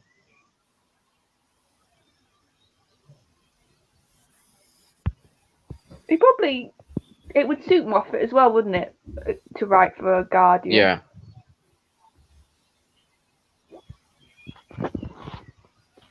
Like, maybe, I'm just thinking, maybe the Guardian would have been a fun thing for the 50th.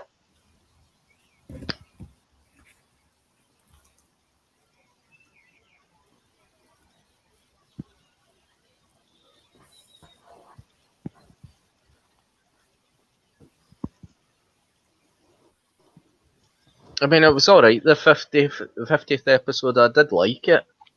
But there were some bits of it I was annoyed by. Yeah, I just remember, I love the interaction.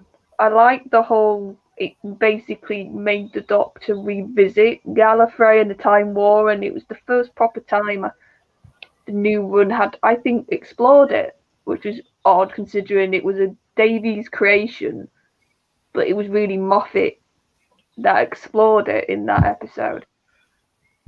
With the whole no more and the whole, like, I love that scene when they were all in the Tower of London and 10 has a go at 11 because 11's like, I moved on, and 10's like, how could you move on from that? Like, I love those moments. But I just remember thinking, I like the idea that the sonic screwdriver was the same sonic screwdriver but a different casing, you know. Oh yeah. That the John Hurt could actually work out how to open the door. Oh, and that was a very clever Moffatism of, I've been working on this for millions of years, and it was every Doctor, every incarnation, and that's how technically they got them all in. Very Moffat type of idea. And of course, that's how he saw Peter before his actual run, which was a clever way to have him have a cameo. But I remember just thinking afterwards, I think I would have liked a bit more of a powerful villain, a bit more of a powerful force of a villain than the Daleks again and the Zygons. Yeah. Well, the problem with the Daleks, they've been overused, and I mean, they hadn't been as gruesome as they were since Genesis and Revelation of the Daleks, I would think. You know, Yeah, they no, need to I do think that something more creative with them. You know, like Yeah, with or- the blobby creatures and that. yeah, and it's just like they're doing it again, and it's like, okay, really? Like, we know we all guessed that because of the Terry Nation agreement. We know you have to use them.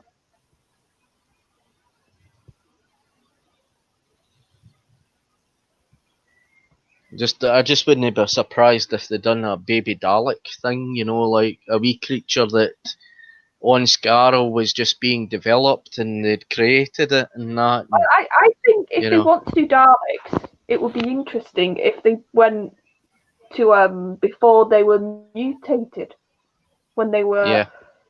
what the race called before they became in shells and the mutated forms.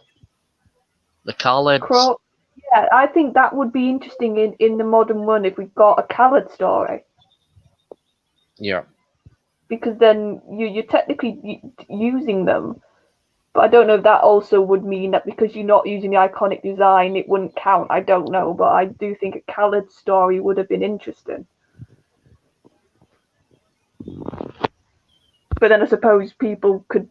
Then the problem is, it's like, do you want to touch Genesis? Do you want to try and do your own version of that iconic classic story? I mean, I think it will just be a kind of flashback to what would have happened on Scarrow. You mean the surgeons coming in and developing the new Dalek, like and that. it's like a wee creature. Imagine that, like a proper body horror almost episode, like we've had with the Cybermen, like Wilderness in Time, that sort of story, but for the Daleks with the Khalids. I really think Moffat could have done Moffat that. was kind of sneaky with that one because they introduced the Master, John Sims' Master, back into it with the Cybermen as well. Oh, I loved what's his name? Sim in that episode. Yeah. He was like Delgado, and he had the beard. It was clear what he was had the be beard. like. But that's the thing. It was such a clear homage, wasn't it, to Delgado? Yeah.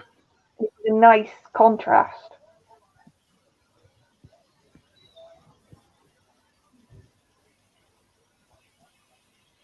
He did have some typical lines now when you look back, but I did like his acting in it.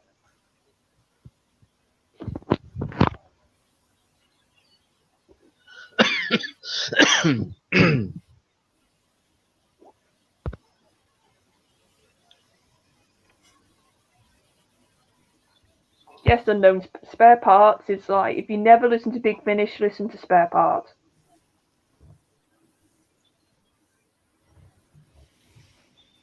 I don't think I don't really feel a fan of Big Finish. I've listened to quite a few audios of Big Finish and they've just never kind of settled with me because mainly because they're not on screen Doctor Who. Oh, it's because I really I really need the on screen Doctor Who. It vibes, doesn't it? Like, I'm one of these that I've always been very good with audio, that if it's good enough I can pretty much create the episode in my head while I'm listening. But for some people I know who I've chatted with, they're like, no, I just can't because it's audio. Yeah. And sometimes, especially with Spare Parts, God, some of the cyber voices, when they've got 3 or 4 of them, just audio, sometimes you're like stop, I can't tell a word you're saying, because it's very traditional cyber voice that Briggs uses, which means it's very high pitched. And when there's 3 of them, it sort of hurts your ears. And even with the Dalek ones, because the Daleks ones go really higher as well, because there was one audio I did listen to, and it was a Dalek audio, and it was like the Daleks were screeching and that. And I've seen Shadow, Daniel. Yeah. Not seen, I've heard. I've listened to, is a better way to term it. That's the problem with Gam story, right? That a certain person copied.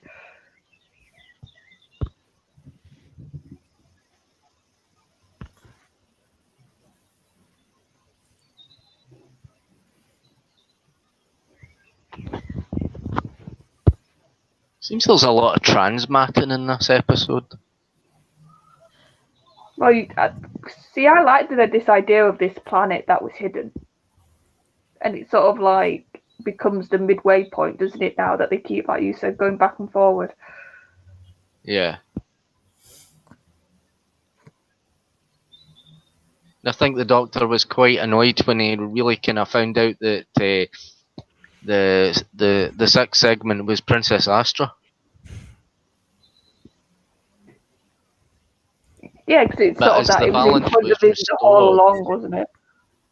Yeah, as the balance was restored, she was a separate entity. She became a separate entity, and Oh, Daniel, yes, I will eventually listen to that. I was getting my Big Finish mixed up. Well, no, and it's the whole ending argument he basically has with Romana about her. Mhm. It's like you can see like that's when you try and explain the morals of the Doctor to somebody, he's not pure, he's not clean cut. yeah, There will be times when he will sacrifice life if he thinks there's the better outcome. Like he can be almost that sort of utilitarian approach at times. He's not always gonna try to keep everybody alive, but it's sort of a rare thing when you see him like that. yeah. I think it's the line where Eccleston says everybody lives. I mean, that was Moffat's kind of thing. When he Yeah, wrote, but wrote Moffat for just made it into a Christopher joke Eccleston by the end, didn't he? Yeah, Oh, to be fair, I always see that more in the context of the Time War, that line. Hmm. It's the context of he's come from being the only survivor to all his people being wiped. And he's just like, everybody lives, and it's like like I said, he's a soldier again, almost singing Yeah. for once a battle he's won. So it's just, and Eccleston plays it brilliantly. That's why I see that more of the Time War context than the sort of physical thing of everybody living. yeah. See, what I don't like about it is the fact that they bring the Time Lords back only to kill them over and over again.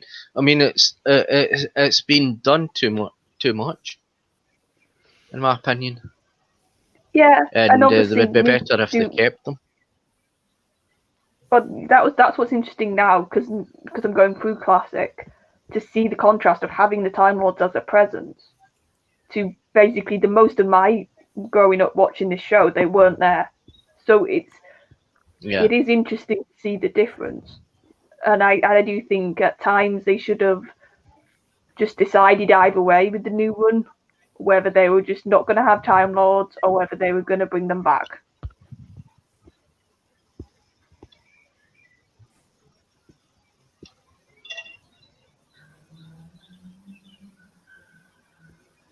I assumed the Time Lords were that all powerful that they could never be exterminated by Daleks or Santarans or Cybermen or anything like that. I always thought they That's were. the problem. It's like what with them that even Baker in the trial was saying by the end. He goes, you grow up, you get to a stage where you're so decadent, you think you're so powerful that's going to be your downfall.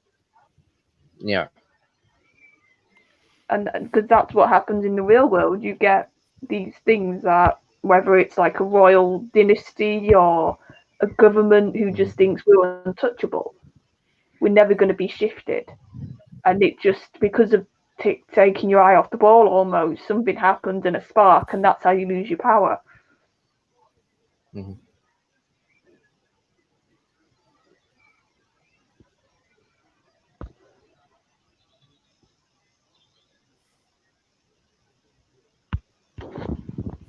So this is basically K9 having a relationship with another like-minded. Yes. I always kind of thought about befriending that. somebody on Facebook.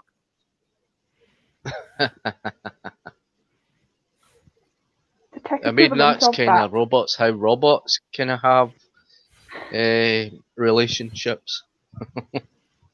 I love the moment when he just spins.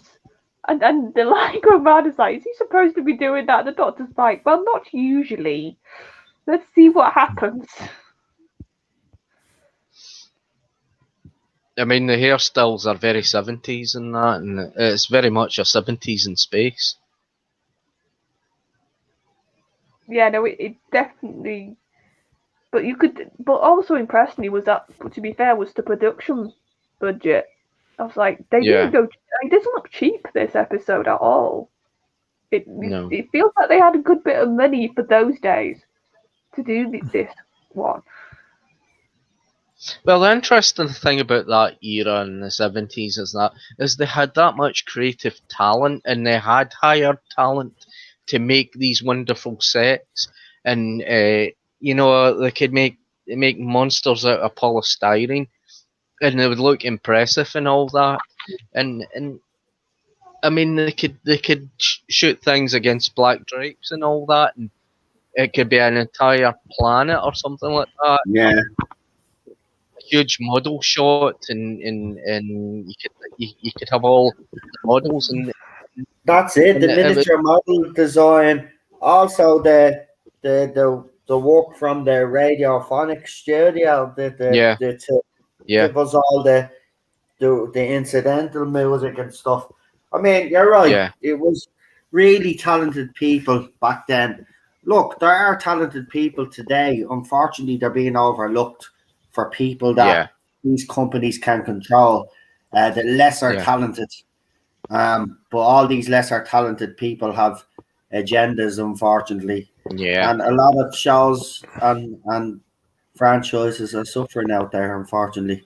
But look, I mean, I don't know why these companies are afraid of good writing, but that's what it seems to be to me. And it seems to be as well that all of these companies are afraid to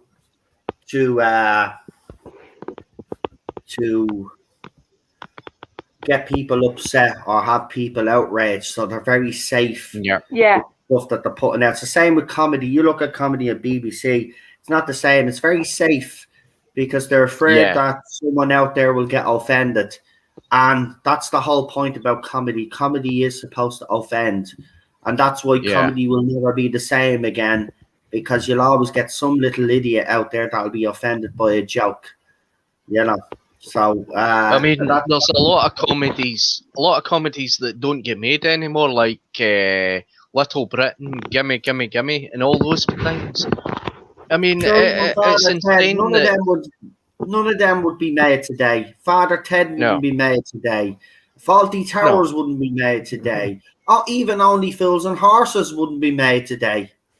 It's weird. It's ridiculous. And then if you go and watch all those shows now, they all have stupid little disclaimers on it. I have misogyny and there's a bit of sexist, blah, blah. Shut up, right? Just shut up. It's the same way on the buses as well. I mean, they still show repeats today. Or the Carry On movies wouldn't fly today. Are you joking, man? All of those actors and actresses would be cancelled. Yeah. Ridiculous, man. Well, back to this anyway, because this is what Doctor Who was all about. Oh, the Marshal's going ballistic.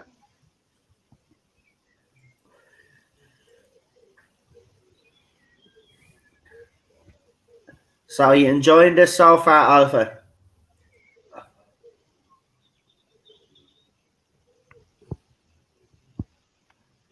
Oh, Alpha is quiet.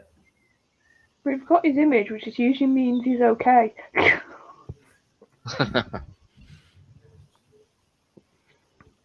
So this is the supercomputer Mentales. This is a supercomputer that is actually a controlled demolition time bomb, and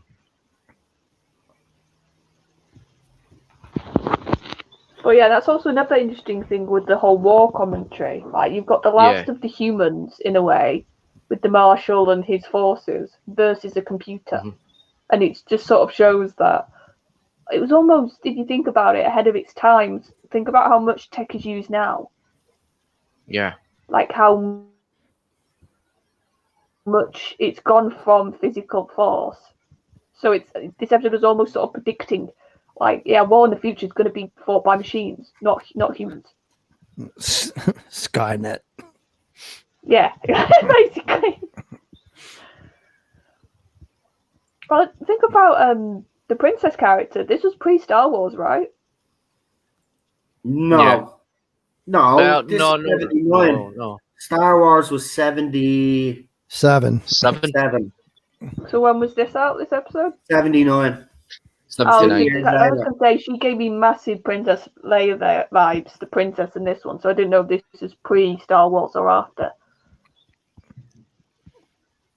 And what came Oh, after who- this episode was Destiny of the Daleks.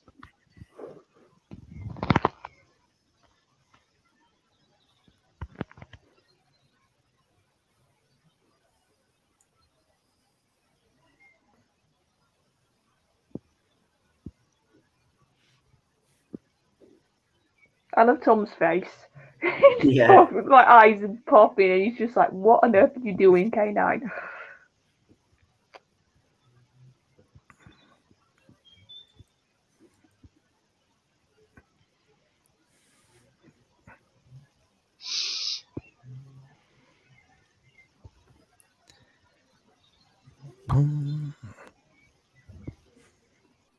Damn. Psycho.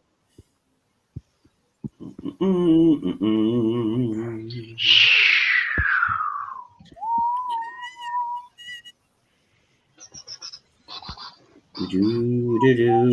Right. you guys finished now? Right, Yeah, I'll get the I'm next one finished. queued So up. what we'll do is we'll let everybody go and get a drink or whatever they need to do. We'll take a 5-minute break. So it's 1:43. So we'll be back at 1:47. So go and get a drink or whatever you need to do. Get your part 4 ready. And while we do all of that, I am going to pick next week's story. So we'll do that now. But does anybody want to say anything? We're midway through. Does anybody want to make comments of what we've seen so far? We'll start with you, Alpha. What you thinking so far? What are your thoughts on this story? Oh, it's good so far. I'm waiting to see Drax. Yeah. Remember me to Gallifrey. John. Yeah, I think it's a very entertaining into the Key to Time season.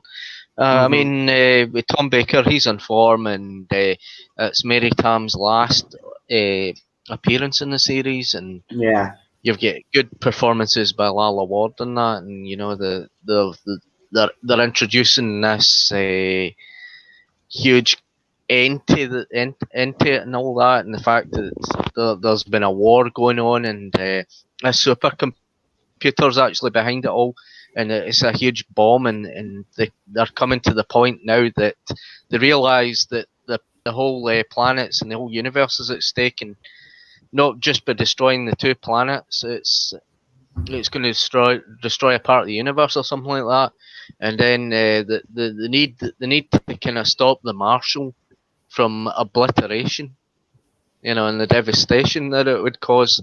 That they need to kind of stop time and find the 6th segment as quickly as possible.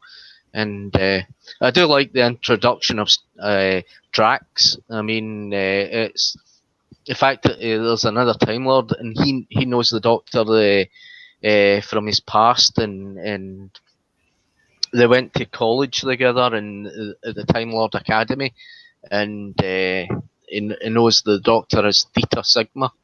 I mean, it's the wee tiny things like that. I mean, it's not spoiling the Doctor's past. It's not ruining it in any way, but it's quite interesting. Charlotte? No, I really enjoyed this. It's considering also it's basically the end of a fetch quest, and it's like it doesn't feel like that. And it's like the whole reveal, I think, of that last piece is very well done, and it sort of plays it. It talks about it enough, and it gives enough hints that when it does pop, you go, oh, well, of course. But it's a nice sort of putting the clues out to see if you catch it beforehand, sort of thing. Right. Any of you guys in the chat want to say anything about the story so far? You're enjoying it, folks? Well, Jules said, having just not watched thinking. this in a long time and we're enjoying it, so that's good. Right. I mean, that's I'll tell you what, I'll let the panel choose. You have two choices here. You can have Resurrection of the Daleks, or we can do Earthshock. I think we've I'll done go for Resurrection Resurrection. relatively. See, I was going to say did that, Earthshock. Peter Davison has last year. Peter Davison doesn't have many stories, so we were already probably coming around to doing his stories a second time over, because we've already, as far as I know, I think we've already done Black Orchid. We've done Fort to Doomsday, Castle Valva. We've done. We've definitely done Arc of Infinity, Snake Dance. Yeah, we did that recently. We did Terminus, Enlightenment. We've done most of them now, I think. All right, then I'll change it up then, because people are saying we've done Resurrection. How about Warriors of the Deep and Earthshock? So which is it, Earthshock or Warriors of the Deep? I think it has to be. Well, there's three, so you all get a vote each. I'm not going to take the vote because I don't want it to be level. So you three can have the vote on Earthshock and Warriors of the Deep. So Charlotte, you can have first vote, ladies first. Who would you? I'm sort of Earthshock. I've heard how good it is, but then I've heard how terrible Warriors is. So it could just be a fun stream just to rag on it. So I'll say Warriors, because then at least I said I've watched it, because I don't think I've watched that one yet. Right, so one vote for Warriors of the Deep. Alpha Omega.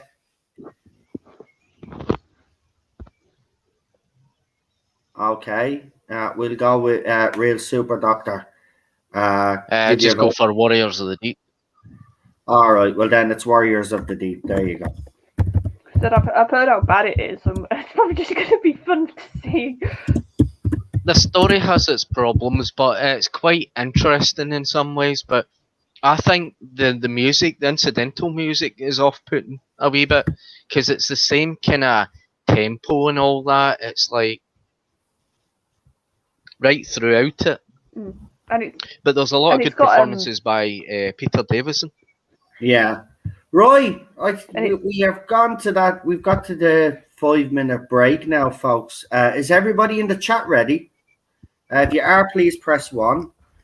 Charlie, you were going to say something there. I'll let you finish what you were going to say. I was going to say it's got Turlo, and I quite like Turlo as well. Yeah.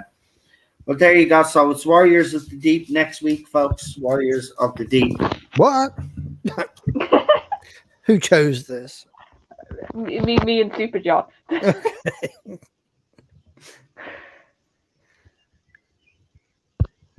Carry on. Have you got ones? Yeah, I can see a few ones. So, 5, 4, 3, 2, 1, go. If I press play, that would actually be helpful. Right, we're off. Well done, Charlotte.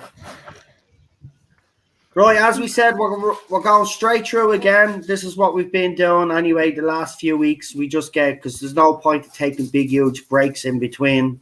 We take a mid-break, and then we continue on. That way, then, like, we're watching it, and then we can say what we need to say and give our review, and then our rating.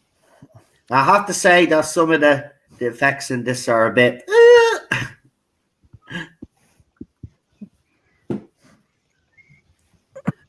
but again, you cannot question the creativity. It's there, you know. Yeah, so I think it's that as well. You can just see, like, it's not like they're not putting the effort in and it looks bad. They're putting their best in. Yeah, they're putting their best in, and even though the sets might be bad, the acting is so good that it rescues. You know, you kind of ignore that, you know. But especially if you are a Doctor Who fan, you will ignore that stuff because you're more interested in the story. If you're watching some of these stories for the first time, and obviously you've seen some of the practical effects, you would be laughing. But if you get into the stories, then you soon forget all about that. Yeah, I mean, really, the effects only ever bother me if it's a story that I'm struggling with anyway. Like Delta, like that's just a bad story, and you've got bad effects. So it's like that's why I was like, I don't know what to say for this one.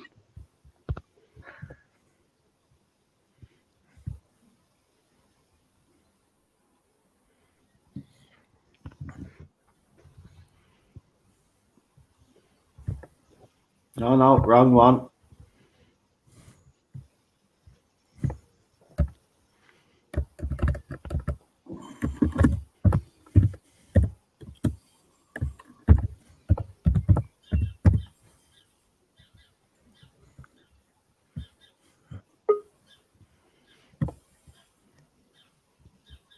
I don't know. That's problematic. Her chained up like that.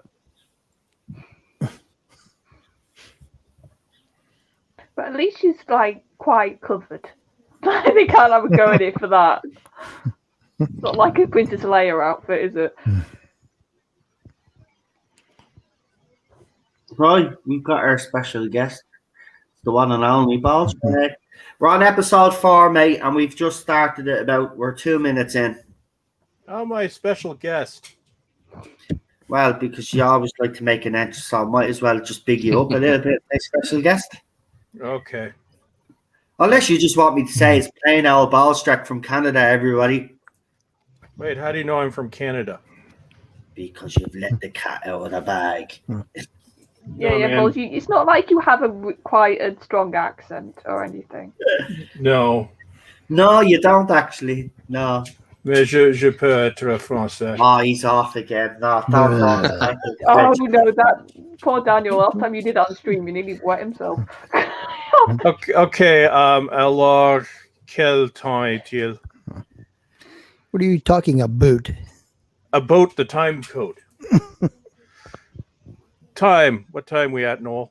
The timestamp. Oh, here, I knew you were going to do this. I'm just coming on to 3 minutes. Okay, so I'm going to go to 3:03. Yeah, that'll probably be a good idea. Considering that some of us have got people in the chat buffering. saying hello. We've got Jules, Daniel, Disaster Area, a PJ, maybe all saying hello, Balsrick. Oh, hello. Oh, hey. It froze. Hi, everyone. It's hot as balls here. Oh, it's actually cool here today. We've had a couple of days before the heat wave comes. We have a heat wave coming to make a big deal out of it. Well, we've got it right now, so have fun. Is it going to you then? It hit us in the past hour. In the past hour, it's gone up 15 degrees Celsius. We had torrential rains all morning. Then the heat warning came up.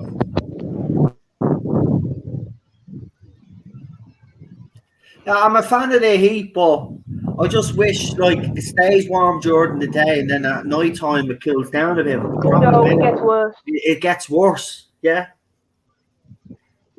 Yeah.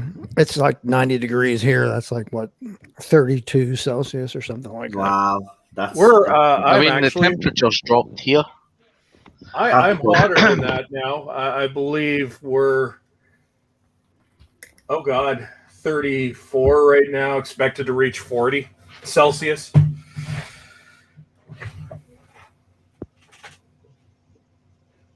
Oh yeah, we're watching so this is a fun episode. His face when he gets shot. It's like dramatic death, mate, much. Well, not. You know what I mean. Right, you always have a story attached to these stories, Balstreck. So what's your story and what do you remember about this story? And when did you first see it? I first saw it sometime in the 80s, although fun story attached to this one. I do remember watching this one very drunk one night. This is wasn't a bad episode to watch drunk. Is that it? You just watch the drunk one, and you're not going to finish that story. Did something happen? There was lots of booze consumed. No, my buddy and I were. This is right after it came out on DVD, Right. and we're like, "This is back in the early 20s. Let's skip the bar because we're broke as fuck." So we got some buck of bottled beer. And they're like, "Well, Doctor Who just came out. Oh yeah, the Key to Time. Well, let's watch it." So we watched it, specifically this story, while consuming alcohol and mixing in happy fun time smoking stuff, and a fun time was had by all. And then I got sick. That's your story. And then you realise then you couldn't remember anything you'd watched, so you watched it again. I've seen it a few times. That's my favorite Mary Tam outfit. I like every Mary Tam outfit. I don't care if it's not a bad looking woman at all. No, I don't care if it's sexist. She was hot. Well, it's not sexist to say that a woman is good looking. Yes, it is. Yeah. Well, it's not. Right? Have you seen the video with the fat lady? Yes, I have seen that video. Yes. Yeah. Well, she told me it's sexist. Yeah. Well, all I'll just say about that is that video symbolizes everything that's wrong with society right now. No, you know what? You know what's wrong with society, Noel? What's wrong with society, Balshak? Go on. Beats, man, they're fucking horrible. What have they done to you? Beats? Have you ever had Beats? Like headphones? Yeah, I have had Beats. That's a superfood. It's supposed to be good for you. Yeah. If they could package vomit up into a flavor, it would be Beats. So Beats is what's wrong.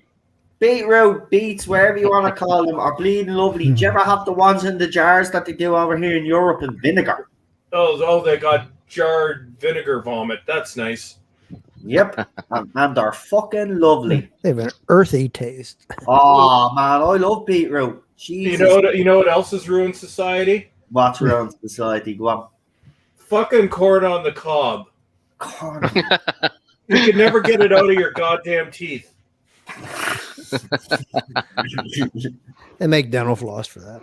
Well, in fairness, you should always go. You can buy the tin of corn now. You don't actually have to buy cream corn, Noel. Cream corn.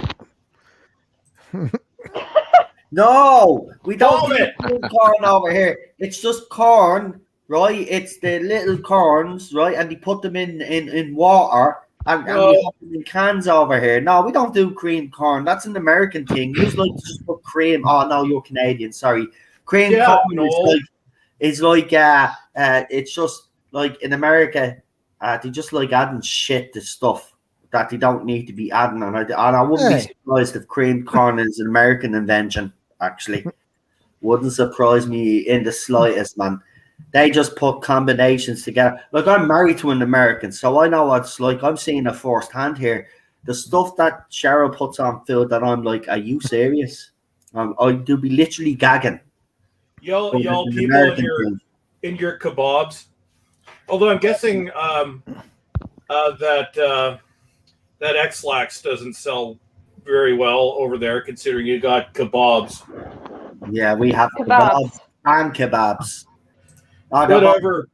Yeah, kebab. Shish kebab, meat on a stick. Yeah, but we also have the pita bread ones as well. Oh, I know. That's they're the classy versions. Yeah, they're called kebabs, and then you have your kebab, which what Balshak has mentioned. That's the one on the stick. Yeah, we are. I'm a fan. I'm not gonna lie. But I do like. We have a few. We have a few American style grill places here that I'm hoping to have opened up just before the pandemic, and then they closed down. But they're You still, know what grill place I go to, Noel? I'm very cheap, so I go to my backyard. yeah. I seen, you put up a photograph of you grilling some, what was it, steak or pork? What were you cooking? That was steak, man. Who eats pork? Yeah, I do. I love pork. It's bad Nice for pork digestion. chop. Yeah, I love the little piggies. I love them. No, we don't eat piggies. No. Well, I do. And in Ireland, we do. We love piggy over here. Yeah. And we eat the mills as well. We eat a couple of mills. People are probably wondering what the fuck we're talking about. Well, your corner of the world did have the mad cow. No. That started off. Don't be blaming us Irish, right? Dude, you UK. Dude, It started in the UK, right? you share We ain't you taking share no an responsibility. island. You share an island with part of the UK. It's your fault too. Now, excuse me, we're not part of the UK, not where I'm living. Ha ha ha. No. That's Northern Ireland. That's the same island. It doesn't matter. It's not classed as the same fucking island. All right, don't be insulting my country by trying. Mad Cow doesn't came from the respect UK, borders. not the Republic of Ireland. Right? Then it came over here and killed their cows, bastards. Well, You can't blame us for all your troubles. No, you do know this, right? Well, technically, We're not responsible for everything. Like we are responsible for a good chunk. Well, I don't blame the people. I'm not blaming the people. I'm not blaming the government. Like, dude, I blame your two countries for everything. and then the rest of us blame America for the troubles in the world. So there but where had once spawned Yeah, but that's for America? good reason. America is the offspring of you folks. And Canada had your flag until, the UK flag until the 60s. Yeah, you keep saying we. I'm not part of the we. Leave Oh, me yes. in this conversation. Same island, same place. And we have my God, it's not. You can't say that. It's not. Northern Ireland and Republic of Ireland. And Canada has the Queen on our fucking money. Well, that's your stupidity, isn't it? Because, like, if you had any sense, you would take her off as a currency, wouldn't you? Well, they're now making woke currency, so that's coming out soon. They've canceled most of our former prime ministers now, so we cannot speak their names. Oh, I see. Yeah, it's the current nature right now, mate, isn't it? Trudeau forever. Yeah, and here's the sad thing: Trudeau isn't the worst. You think the Liberals are bad? We have something called the New Democratic Party. See, anything with new in any sort of party title nowadays just makes me nervous. Well, they were new back in the 70s, but now they're just the woke non-democratic party, whose only platform literally is wokeness. And then we have our Conservative Party, which might as well be Trudeau light, and yeah. So he's going to be here for a while. Yay.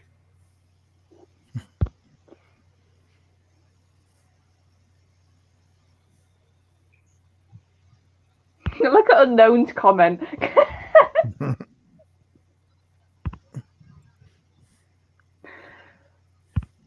This is why we love you, Unknown. Oh, yeah, we're watching an episode. How did we get on this? I don't know. I just asked you to explain your favorite memories about this story, tell us a story, and then it just snowballed into some other conversation. So it's Noel's fault. We're back now. So, like, right now, we have the princess. She's going to try now and convince the doctor or seduce him or whatever. This is when Tom Baker was seducing a young Lala, because this is where they met, and then they had a very disastrous marriage. Yeah, it didn't last very long. No, she's still very fond of him, though. She's just not allowed to talk to him. Look, it's Skeletor from He-Man. I think they're still friends, and I think they were always friends. I just think that they just Oh, they separated. get along fine. Well, Yeah. they wanted each other dead for about a decade, but they eventually became friends again. That's nice. I think she was They asked didn't once. see eye to eye for a few years, but I think that was the fact that, if I read correctly, that Tom had got married and his wife wasn't too keen on the two of them doing even any Yeah. work together. Sure, they weren't sure they were supposed to do a lot of big finish together, and they weren't. They had to go in separately because sometimes they used to bring them in together, so it feel more natural when they're doing the scenes with each other. Yeah. Yeah, but she was doing an interview one time, I believe, and they asked her what one of her favorite monsters were from the show, and she said Tom Baker. This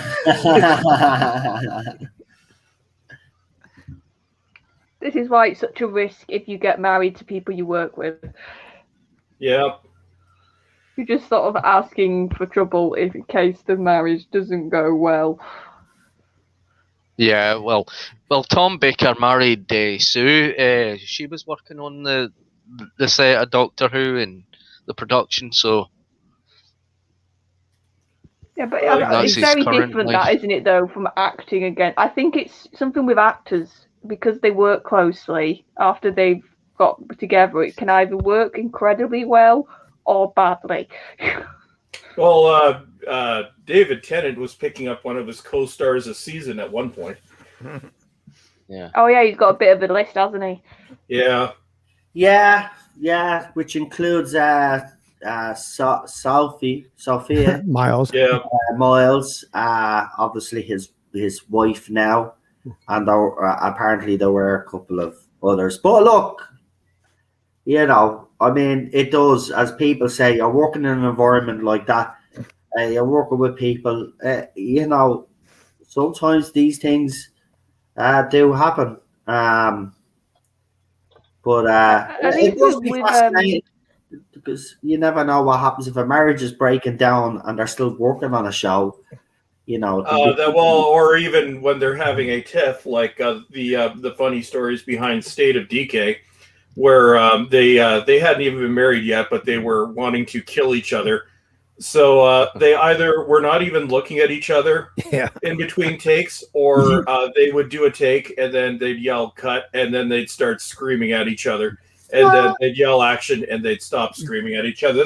I can't see anything being awkward about that. No. And they still, but look, the thing about it is you have to give it to them. Just goes to show you how professional they were. They might have had their little tips off camera, or in front of people. They still did it when they went rolling. You can see it though. They were rolling, they were professional, and they did what they had to do. That's a credit to the two of them. Like, if they were really at each other at that stage. A lot of the times with the scenes with Tom and Lila, he wouldn't even look at her. He wouldn't even make eye contact. Yep. Yeah. You can see she's a bit, even in this scene, she's a bit, the way she's even looking at him, you can tell. Oh, hey, I'm under a tornado warning now. This is a fuck day. Brilliant. I'm only messing. Stay safe, man. Get down into the basement. Do what you have to do. So we had the torrential downfall, so that was fun. Then that stopped. Then the temperature raised 30 or now 17 degrees. That may have something to do with it. Oh no, dude, we have them like every second day here now. Literally, my part of Canada is like the Ozarks. It's like we only get extremes. I blame global warming. Well, we are often hotter than Texas now. That's pretty bad. That is pretty bad. Well, I would blame something else, but I just can't say it here. Yeah. Actually, what could we blame? I am going to blame, well, let's see. Wacky stuff happens in Florida. I'm going to blame fucking oranges. Another disappointing. No, oranges are disappointing because they're just, no food should require that much work. Which is why whoever invented lobster needs to die. Sea bug. No, he's right about the lobster, though. All that effort, man. For like a little sliver of meat. Exactly. Well, what do you get for it? Exactly. I've No, never it's- understood that. I'm a chef myself, but I've never understood the fascination people with lobster. You don't get enough of the fucking thing. You'd nearly have to eat 3 of them No. Yep. to even feel a little bit full, and then get a couple of sides, man. Not only that, it's so goddamn cruel because you go into the Red Lobster and they got like the live lobsters and they're so cute. They're like hanging around, the poor little buggers, their claws are tied. And then it's like you pick which one you want. I'm like, oh yeah, you little cute little thing that's staring at me. I'm now going to sentence you to death. They're going to boil you alive, which can't be fun for the poor lobster. And then I'm going to devour you. I'm like, it's so fucking. That's why I won't go into Red Lobster because I can't look at the poor little lobsters. In some parts of Europe now, that rule has been changed because they do believe that it is cruel to boil them alive. So now the advice is in kitchens. Now, the advice is not law, but the advice is that you kill them first before you put them in the water, just before you cook them. Oh yeah, it's torture. I'm like, God damn it. Well, I still don't get it. For the price that you pay and for the little amount you get, it makes no sense to me. And the torture of the poor lobster because they're so cute. Oh, Jesus Christ, man. I'm sorry, I don't know how you see them as cute, Balls. That's a new one. They're ugly looking. They're so ugly, they're cute. They're weird looking things. They're not really ugly or cute. Aw. Just Google cute lobster. Look, you've probably seen too many cartoon lobsters, man. You're comparing the two. That's the problem there. Right? In reality, they're ugly, slimy pieces of crap. Well, no, to be fair, my mum swears that pigs are cute. Like, not piglets, which actually are cute. Like, full-grown pigs, she says they're cute. And we all are like, no. Nah, I agree with you, piglets, yeah, but pigs, nah. Bacon. When I see a pig, I see a pork chop. Well, I don't think that. I just think, God, that's not that, like, cute's like a dog, like a puppy, like something that's small, not a big fat thing. Like.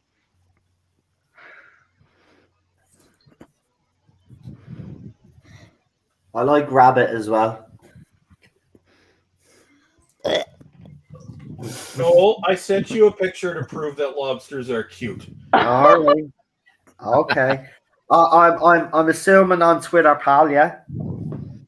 Yeah, I sent it on hell. Private message, is it?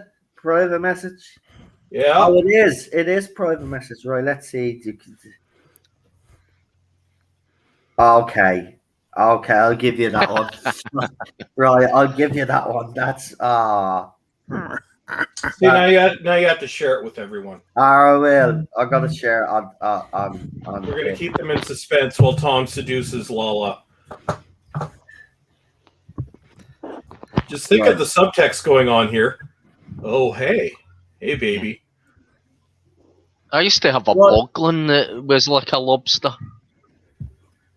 Now, just to let you know, I'm on the titles now, getting ready to go into the next one. So I'll just pause it real quick. How are you on the titles? Because we started the episode like ages ago. Oh, I'm not on the titles. Right. Nope. Well, we'll wait for you. I'm going to pause it now when it gets to the next episode. I'm getting mine literally loaded up. So I can actually. Okay. Oh, dude, I don't care. Paused. Well, I'm going to show people this cute photograph. So, Ballstrick said that lobsters are cute. I wouldn't say this is technically a lobster now, in fairness, but because it's a lobster, you'll see what I mean. This is. You have to give it to him.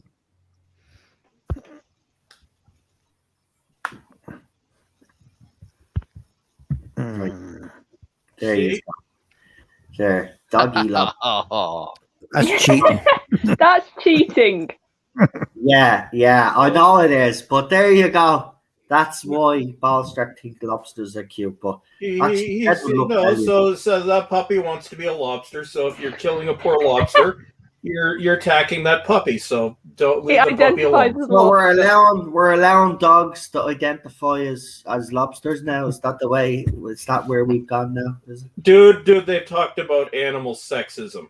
I know. Literally. I've seen it. There have been stories that say male dogs have And a also, distinct advantage if over female dogs. And I talked to Lexi, and she was offended by that because she's like, "No, I'm tough." I'm like, "You are, Lexi." Yeah, She's no bitch. that's it.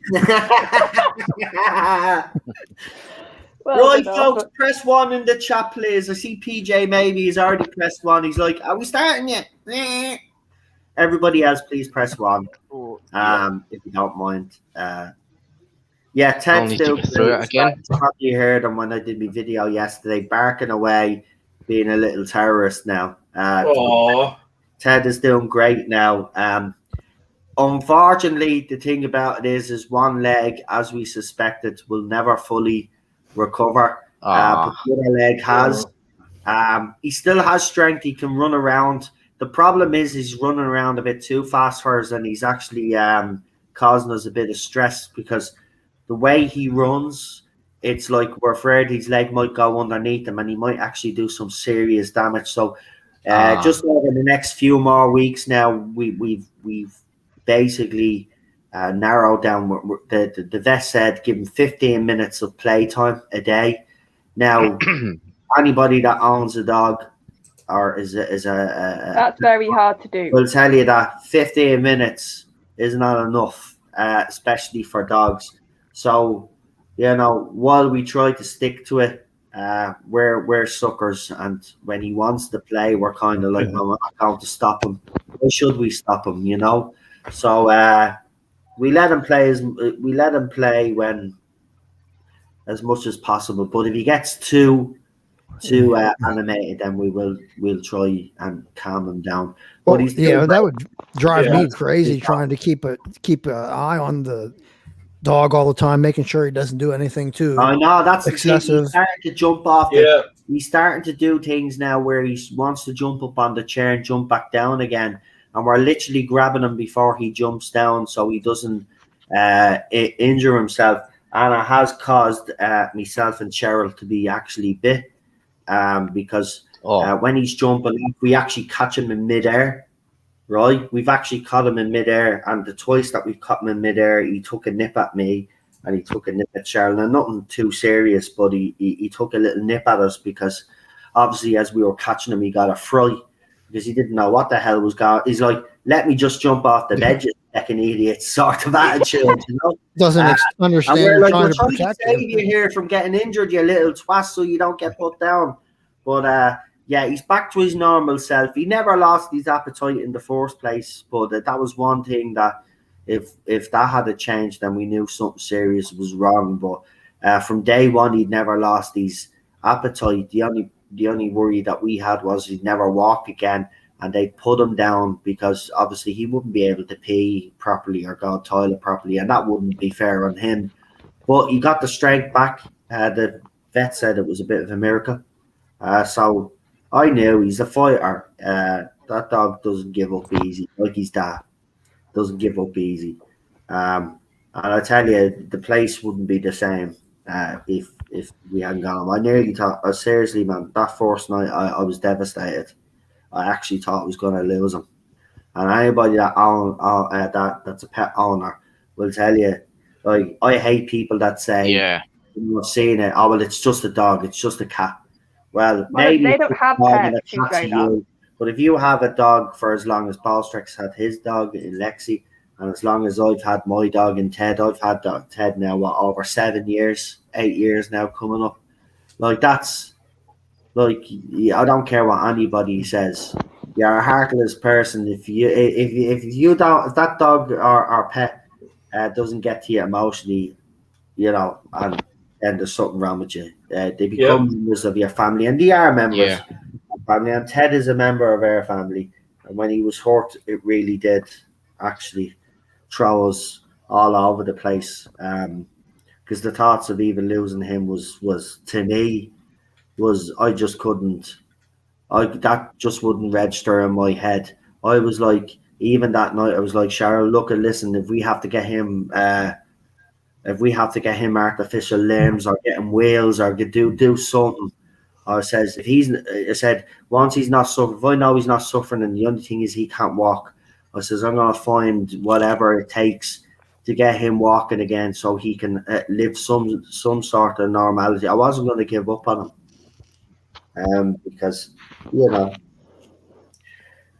when I moved in here, it was very difficult, and then he came into my life and he helped an awful lot. So I owe him a lot. So I was gonna fight for him. But lucky I didn't have to do that, and he recovered because he's a little fighter himself.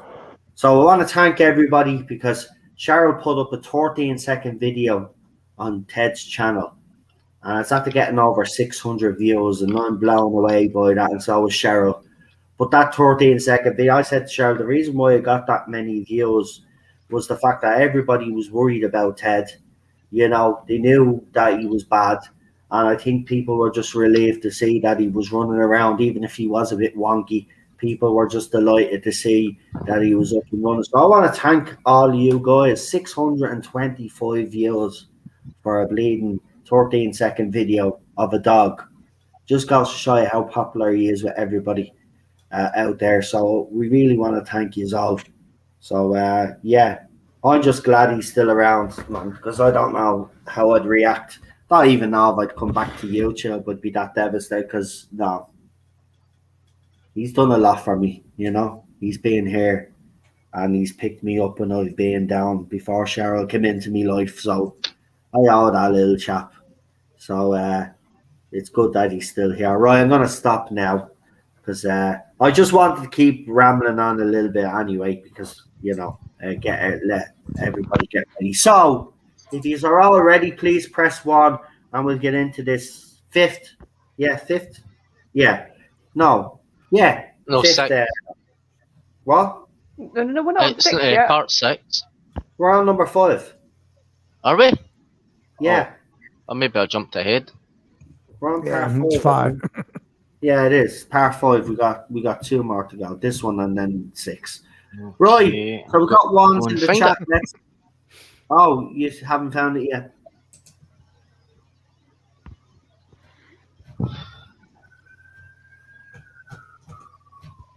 Coming to get you.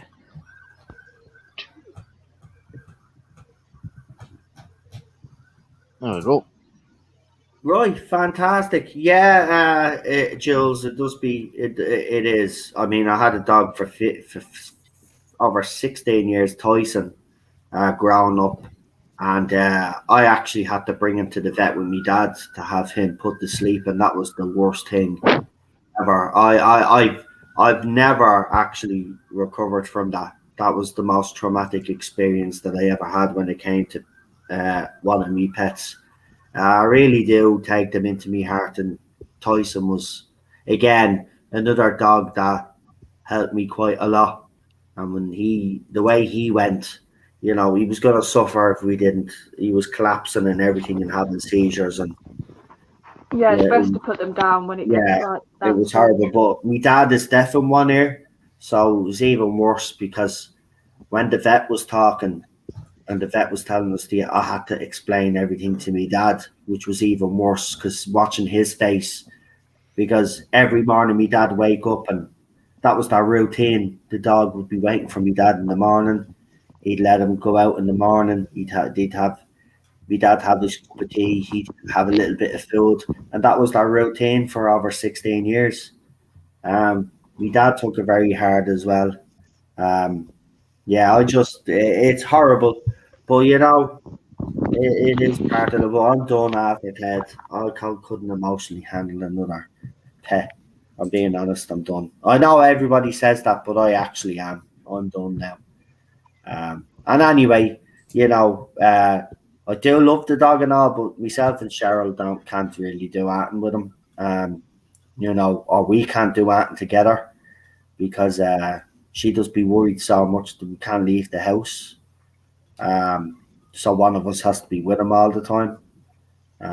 So we can't really do anything. But that's a little sacrifice worth making while he's here.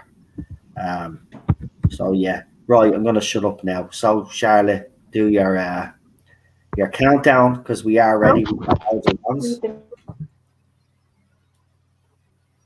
Light on. Oh, there we go. No. Oh.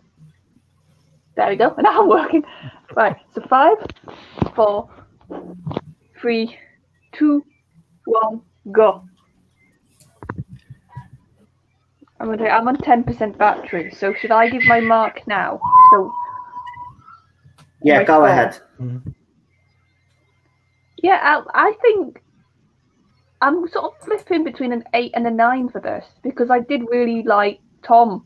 Like I saw the sort of playfulness a lot in this story and the craftiness and his doctor playing and sort of using trickery, but very clever sort of trickery. And I like him and Romana actually, considering this was my first sort of watching of them as a doctor companion couple.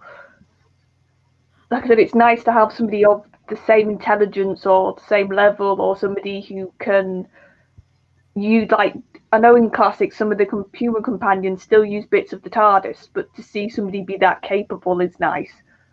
And like I said, I do really find the whole war exploration in this quite interesting, with the Marshal having one view, the Princess having another, the Doctor having his views. And I think it is trying to explore, like, what's the best way almost to stop a war? Like, what approach is the least damaging? And that thing of the computer, sort of what a war would be like if it was run by a computer. And, like, would it be as effective as it is in this story? So, and for a 6-parter, the pace is really good. This is a 6-parter where I didn't really find myself thinking, oh god, this could be a bit shorter, or they could have trimmed it. Yeah. But I think I'll go an 8 for this. Because there's lots of things I like.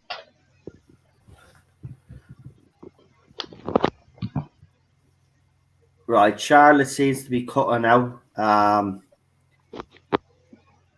But we got our score 8 out of 10.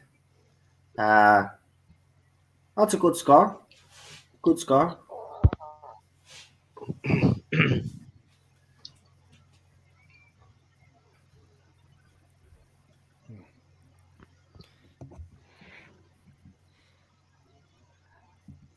I want to know about these control devices. They're not exactly inconspicuous. No, I mean, they stick out like a sore thumb. Like, you know, it's hard to imagine that the Doctor wouldn't have seen it, even if it was with a collar, because he's that clever. He know that there was something. And also, how do they control K9 with it?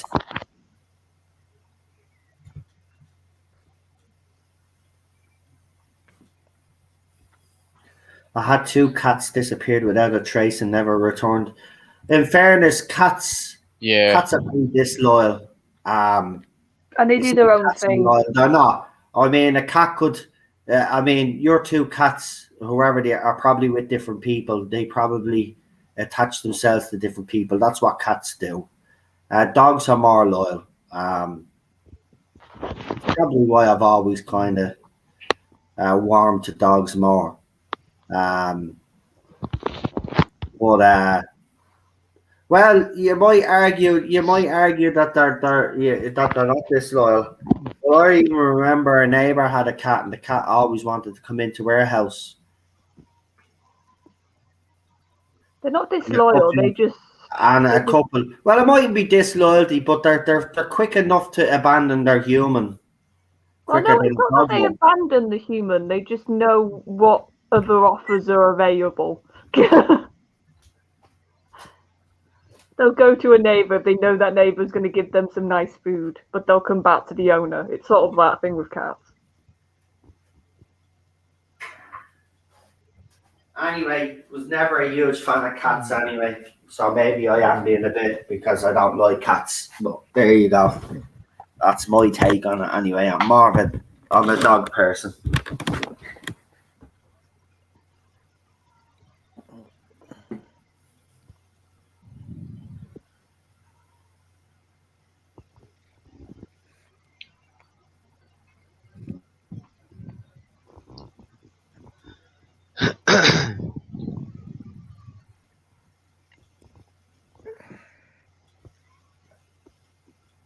TARDIS.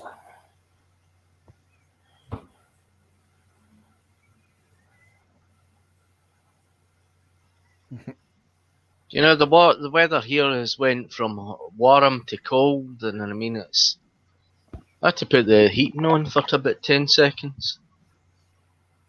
Oh no, it has cooled down quite a lot here, but I'm actually Yeah. cooking right now, so it's pretty warm. So I have the window open, so it's in between right now. You are right though; it's dipped here as well. It seems like there's quite a good fresh breeze out there as well. But I like that. I like that. I like, And it's kind as I of gave said, me a wee I'm bit not kind of sore opposed to throat. sunshine or heat. Just don't, at night time, just cool down a little bit, but it never does. Never does.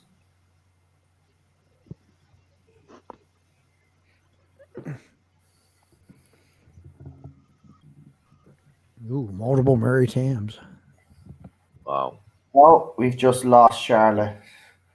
That's probably our battery.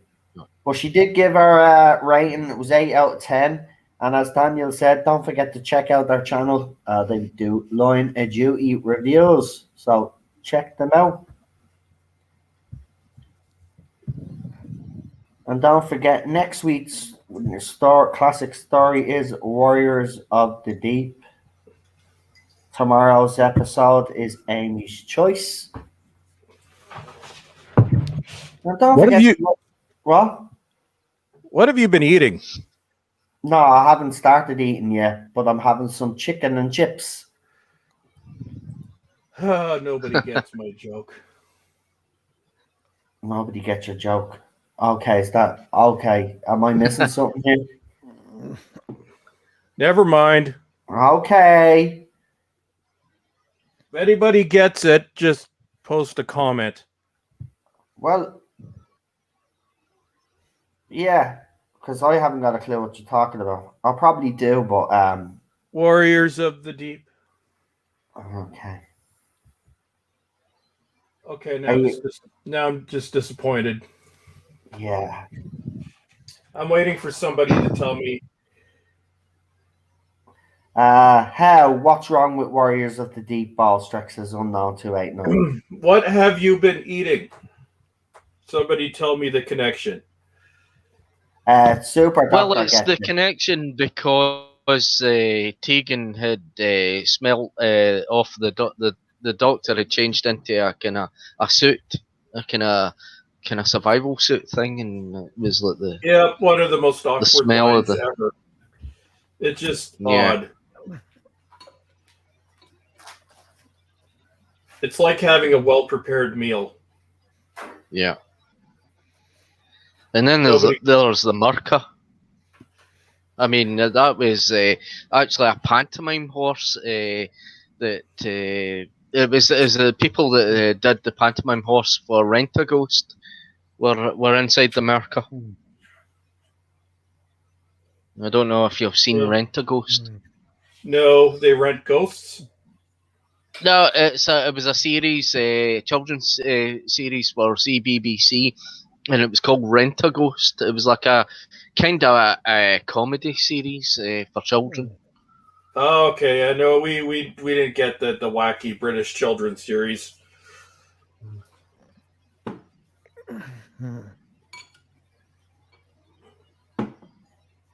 Noel, do you remember Rent-A-Ghost? Never watched it, mate. Never watched it. No, I think it's on the Tube of You, if you can find it. I'll have a look. Yeah, I'll check it out.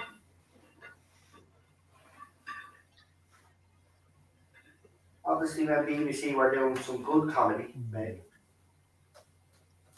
I don't think the comedy was good. I think it was more idiotic than anything else. Rent-A-Ghost. But the song was very kind of catchy. And then the witches laugh at the end. It was kind of a bit scary. Anyway, about 3 or 4.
Oh, happy day.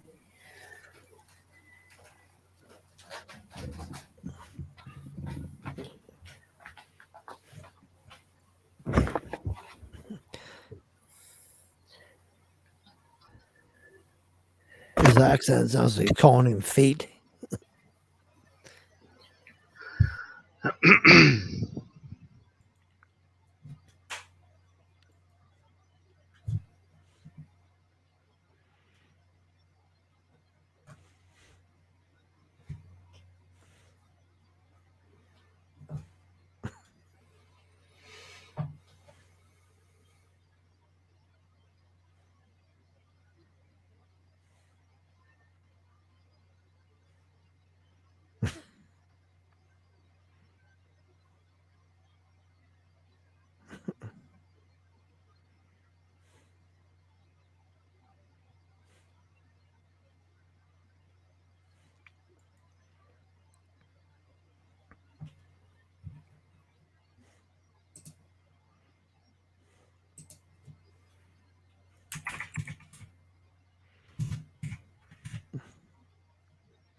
Fate.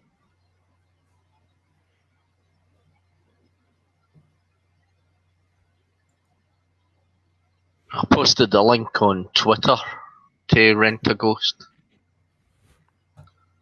I will have to look at this rent a ghosting thing.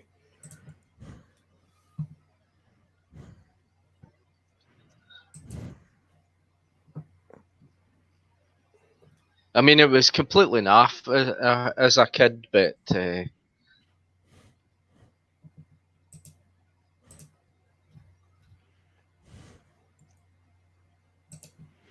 very British.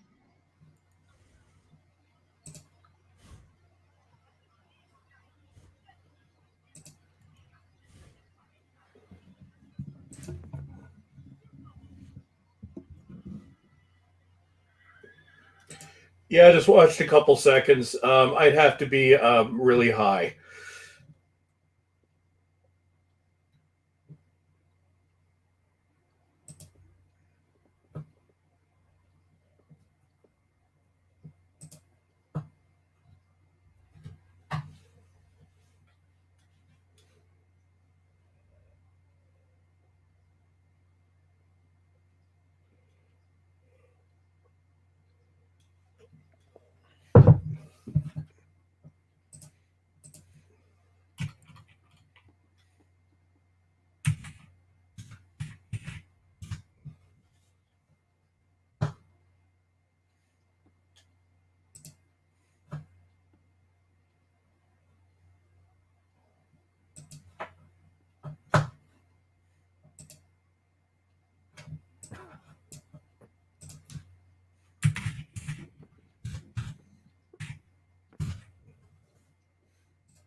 Leave her alone.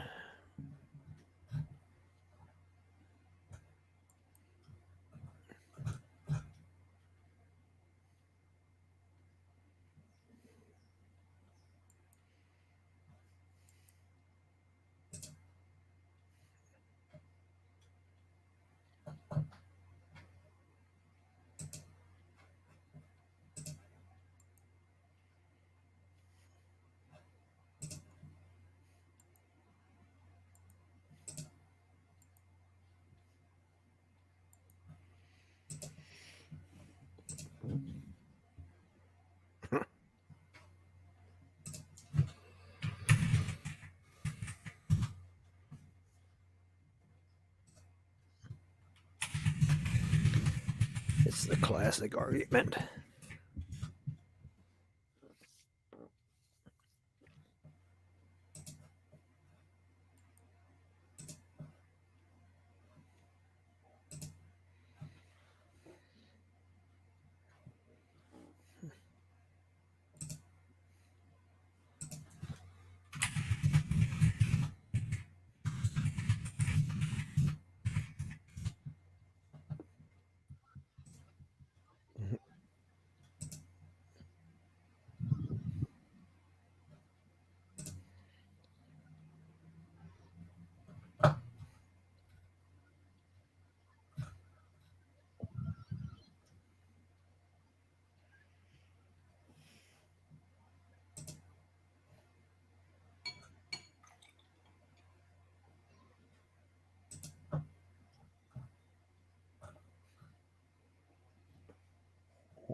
Welcome back, Super Dog.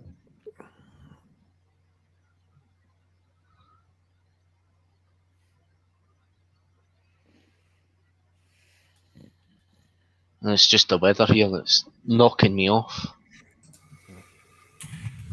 Yeah, it's been happening here in Ireland as well. It's weird. 1 minute the signal will be strong, then it'll start acting weird and kick me from sites that I'm on. Like YouTube will tell me that it's not loading up or the resolution will go bad. As soon as the resolution goes bad, I know it's going to knock off, so I unplug it and then plug it back in. That seems to work, but yeah, it's been happening quite a lot. As I said, it's aliens. Yeah. Aw.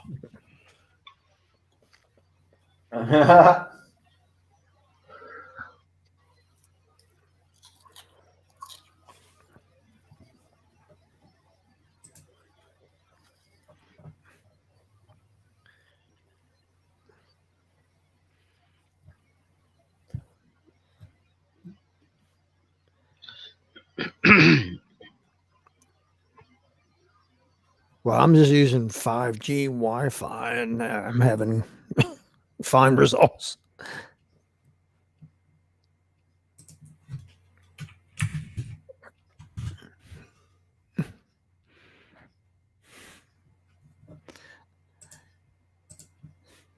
So leave her alone. Jesus, our temperature just went down again like 8 degrees. This is an odd day. Wow. Expect it to rise again within the hour. And I still have the big red tornado warning flashing. Still at 90 degrees.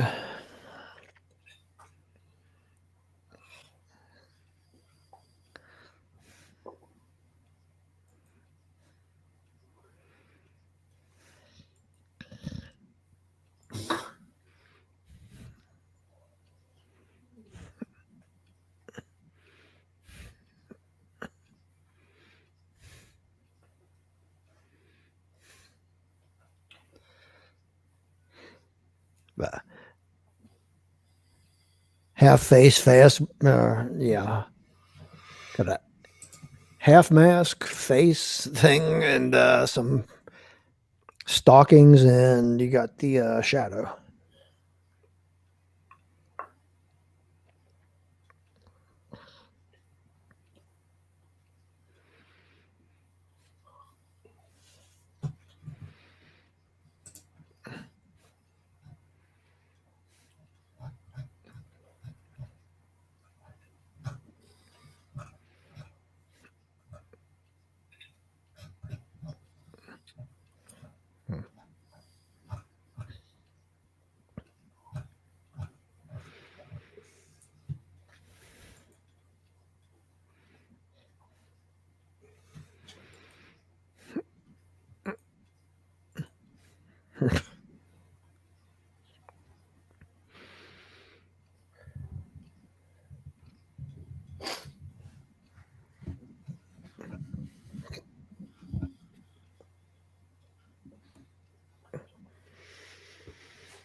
Oh.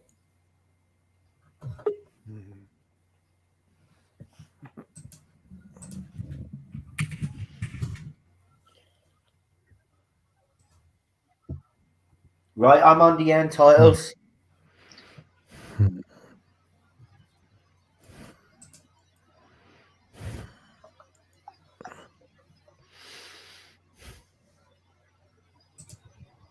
Nice little cliffhanger.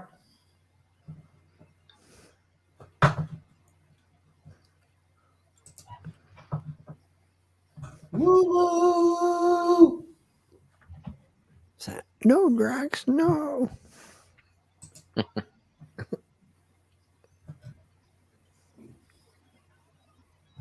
Right, I'll press pause real quickly.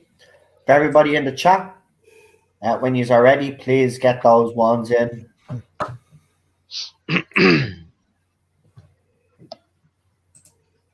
And then we'll let Ballstrek do the countdown if he wants to. Huh? Oh. You can do the countdown. I'm pretty sure you're going to do it in French anyway, so, like, you know. Am I? Well, knowing your track record. Am I? I think he's checking out Rent-A-Ghost. Are you? No. I think you had disappeared for a second, but I said I'd check it out, and I needed to be really high to watch it. And yeah, I saw, I don't know, some horse or something in a Superman car. I don't know. It was fucked up. Right, we've got wands. Charlotte's off the bed, she Done. says. Good night, Charlotte. Have a good one. Night, Charlotte. So, Okay, Bounce let's go. do it. 5, fuck beets. 4, fuck corn on the cob. 3, fuck people that eat cute lobsters. 2, just fuck life.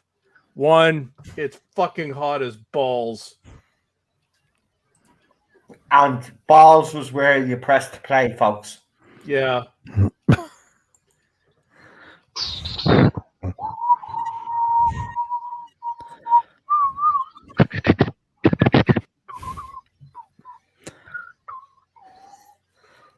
Boo, boo, boo. I don't know. We have air conditioners in America. I don't.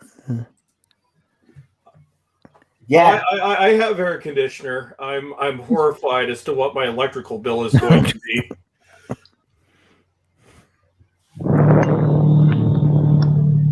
My landlord pays it. I got central air, so I pay it. But I do have this really cool looking large noisy box next to my house. Wow. Makes me feel all high end.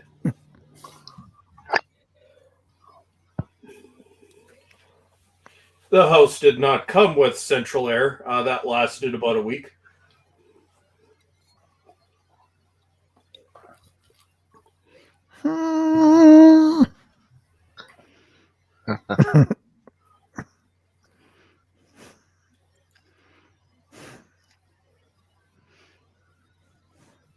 Oh, look, the gun is shrunken as well.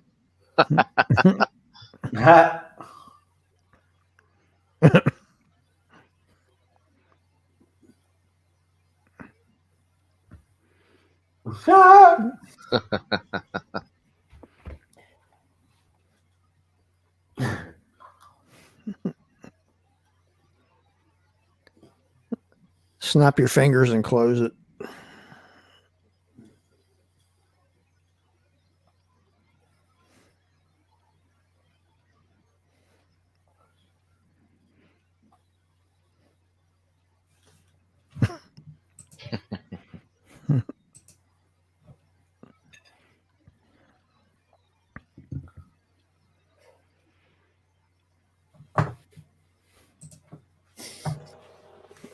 PJ, maybe. We've got air conditioners in Scotland. We call them windows.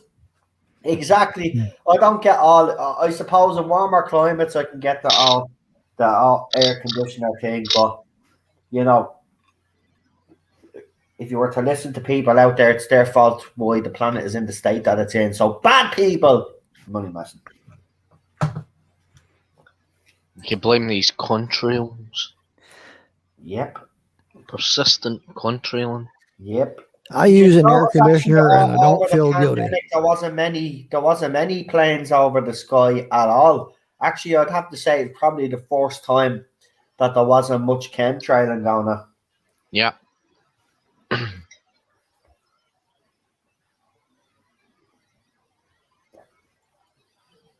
I would think 2010 was the right bad period for these chemtrails.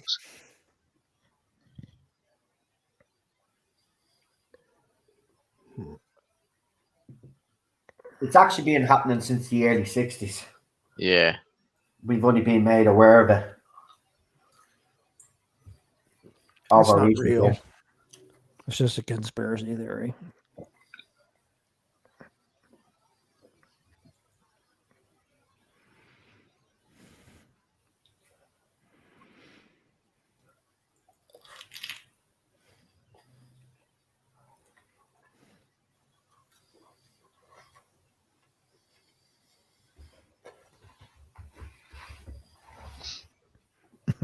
That was a great bit of acting there. His face. Fire.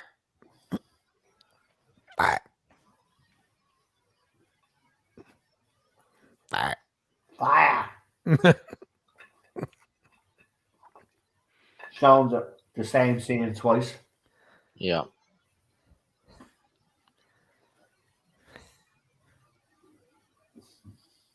Or what, chronic hysteresis or whatever they call it. Or...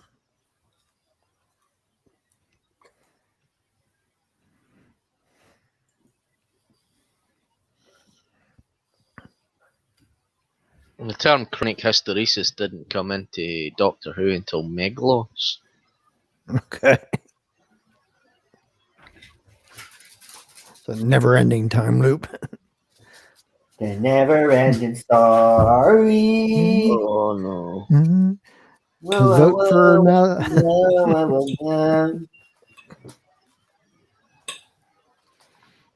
Hey, Ted. Nice of you to join us. How are you, son? Oh, you see that I'm eating now and you want some of me chimkin, don't you? Yeah, potato chips. I'm eating the fries, as you call them in America. Okay. We call them chips over here. How many episodes was this? It's a 6-parter. Good Lord. Yeah. Would you like some chimkin, Ted? There you go. Sit down and stop being a greedy hole. Nah, nah, nah, nah. What was that? He can stay with you. You're not a pig. Sit. He can stay with you because you'll take him out. Yeah, I'll take him out. Don't worry. No, I'm saying he's Jesus staying Christ. with you, so. Yes, yes. Here, sit. Good boy. That's it. We don't beg in this house. Sure we don't. Good boy. You're sitting down without me even telling you. It's funny, right? When I ask him to sit down, he won't fucking sit down. But when he sees that I have food, he'll just sit down automatically for me. Yeah, buddy. That's all you're getting now, bro. We don't overdo it. Did you wreck Mammy's head? Did you? Is that why she threw you out with Daddy? Because you're doing her head in? Are you? You know what Mammy's like? She's very sensitive.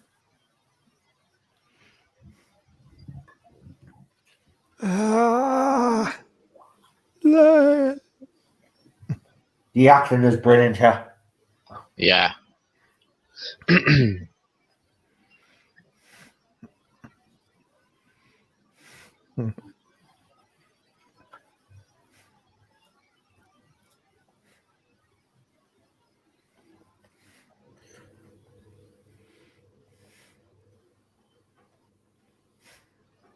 Oh, yeah. None of the oven crap.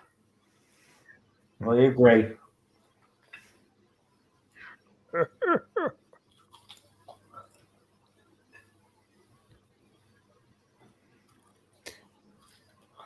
Destiny of the Daleks.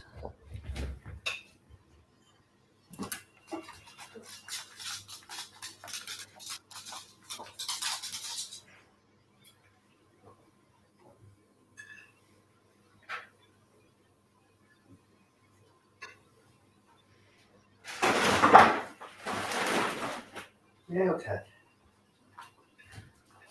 It's a lot of head bandage.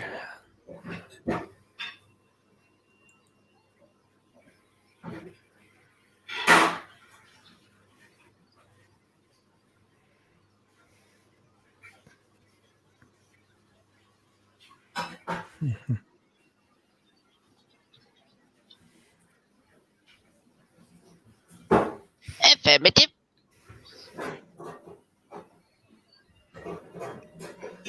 Blaster testing.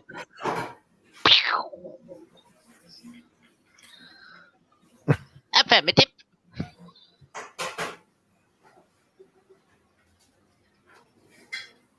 Affirmative.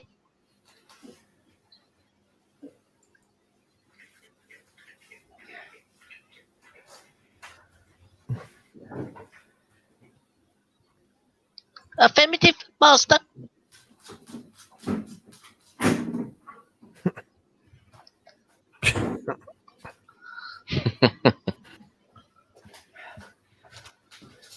Good news for you all, though. So, everybody is gonna love Series 13 of Doctor Who because it's Wow. being confirmed that the Daleks are back. We'll get Daleks yet again I don't know about you guys, right? Mm. But you all know I love the Daleks, right? I really do. But does anybody not feel that the Daleks have been overused now? Again, like they were Yeah. with Moffat, and it's just like they've lost all their appeal. So it looks like Chris Chibnall, and I don't want to dwell on this, but Mm. just real quickly, it looks like he's bringing back the greatest hits. And if he thinks, as I said the other day in my video, if he and the BBC think that this is going to win fans over, well, then they haven't assessed the mood properly, because fans have gone past the point of no return. They could literally bring back Tom Baker now again, and it wouldn't be enough to bring back fans. They are done. They're done.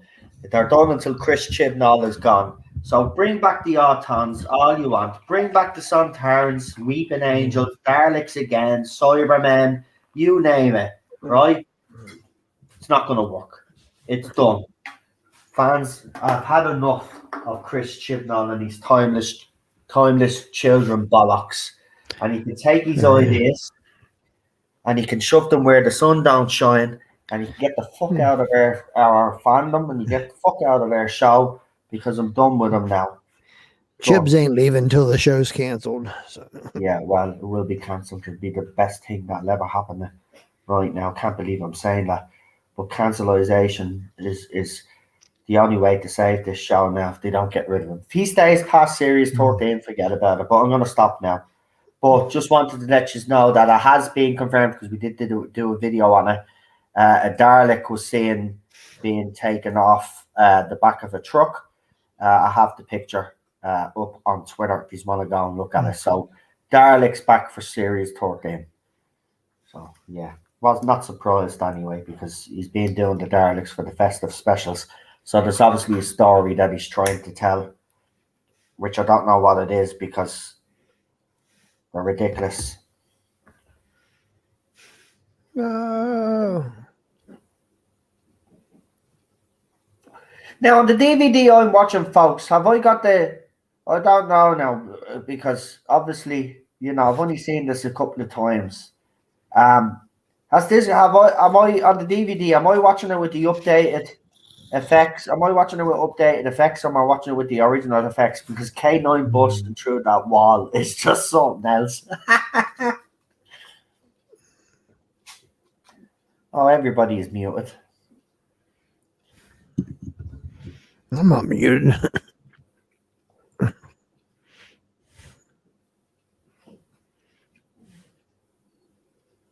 Ted, I've no more filled. That dog is literally a fat pig. He is my piggy. Piggy, piggy.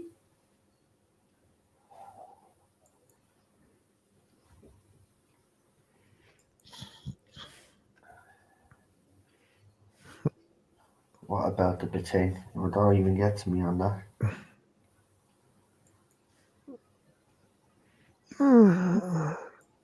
Oh.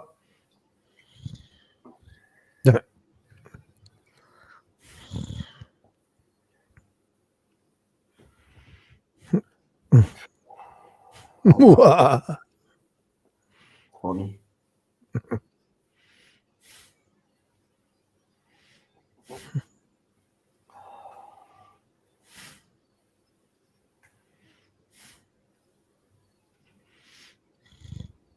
You that's the original interfering effect. fool!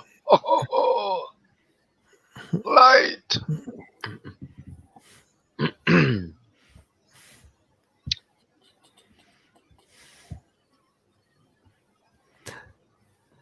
Yeah.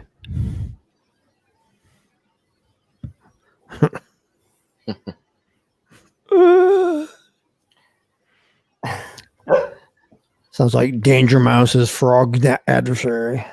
Yeah. It's just a lot of them were theatre actors. That was the thing. The Doctor Who, they used a lot of theatre actors. So Yeah. while most of their acting, if you look at it, is over embellished, because that's what theatre actors do. But it worked. It worked with Doctor Who. Even if you look at Christopher Eccleston, David Tennant, Matt Smith, even Peter Capaldi, they'd all done theatre work as well. And even Jodie Whittaker seems to be a thing that's part of the CV. They like to see these actors and actresses have done a bit of theatre work, and then they get a job on it. A lot of the cast, supporting cast, have all been worked in theatre. Like it's mad. They still kept that tradition to a certain extent. Even Jodie Whittaker did a bit of theatre work, which is supposed to be her plan after she leaves Doctor Who as well. A couple of other things in the pipeline.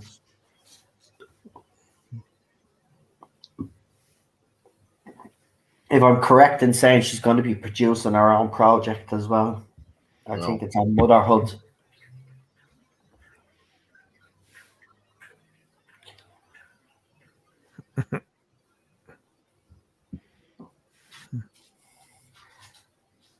See, you love a guy like that on your side, but at the same time, you'd still be a bit wary that he'd double cross you. Like, he's a likable rogue. Zero. Bang. Get it right on time. Right on time.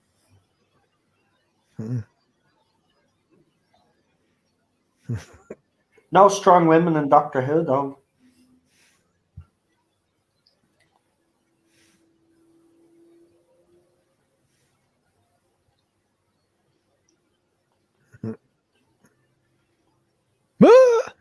Yep.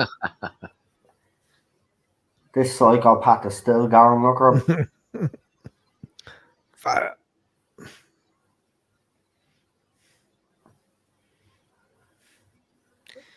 Beautiful mushroom clouds. I mean, even just the fact that he's so casual about it, like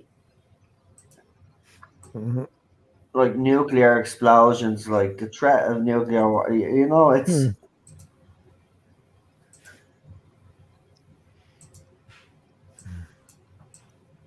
He definitely has a lady stalking over his face.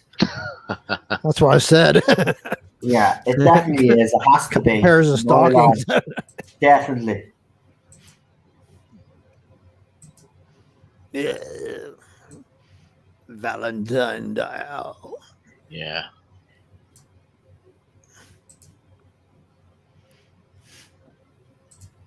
Daniel plugging Compton again for the Doctor. Look, all I'll say on the casting of the Doctor is it's gonna go two ways. They'll either double down and they'll follow up with another female Doctor, which seems to be the indicators from everything that I've heard. Also, I've heard contradictory reports that that BBC are actually keen on Chibnall making it a traditional Doctor. So you know what that means. That means obviously a male Doctor.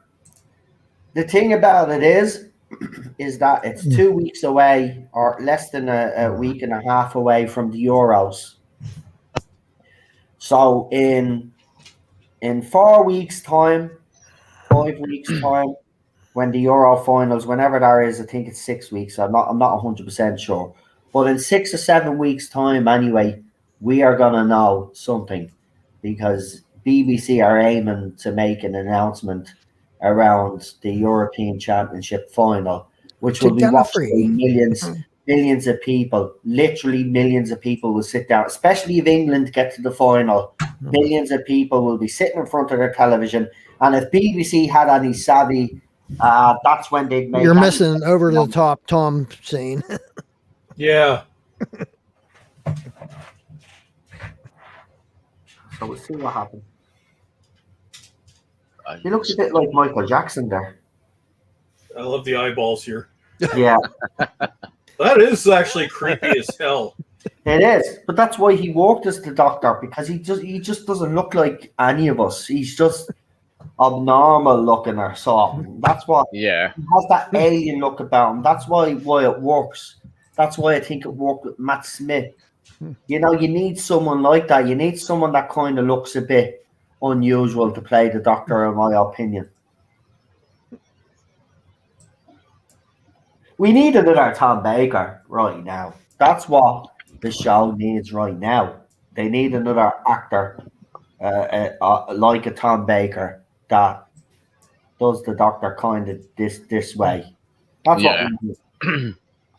Well, you need the humour injected into it. You don't want a Jodie Whittaker that's just flapping her arms about and breathless and all that, and no sense of humour. And Michael Shane could fill the void, I think. I think Michael Yeah. Shane play a very good Doctor, but they won't go. We'll find out soon enough anyway. At the end of the day, at this stage, unless they announce that Chibnall is gone as well, I don't care who they cast. They could cast, as I said, they could even cast Michael Shane. If you've got that gobshite at the wheel, well then, or the helm of the ship, then it's going to hit that iceberg and sink. It's as simple as that, and that's exactly what's happened. And I'm going to stop now because we're not here for that. But yeah, Daleks again. I'm just sick of it, man.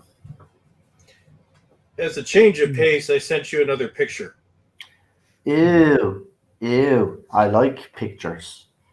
Is it another cute picture? Let's see. Christ, so he sent me a picture. For fuck's sake. Yeah. No, see, you're not playing fair. You're not playing fair. Yes, I am. At all. No, you're not. You were Right. talking about pork earlier too, so I'm going to ruin all Well, y'all. it doesn't matter. I'm still going to have a sausage and rashers, right? You're not going to stop me from eating sausages and rashers because I seen a cute little piggy. Right? Yeah, you haven't shown anybody yet. Yeah, I'm going to show them, and it doesn't matter. Even if I do show them, it's still not going to stop me from eating a pig.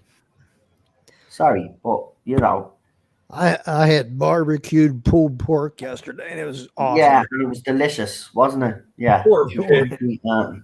So here, the ball strike is trying to turn me off pork, but it's not going to work.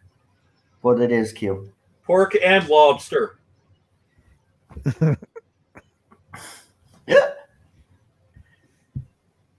Look at that.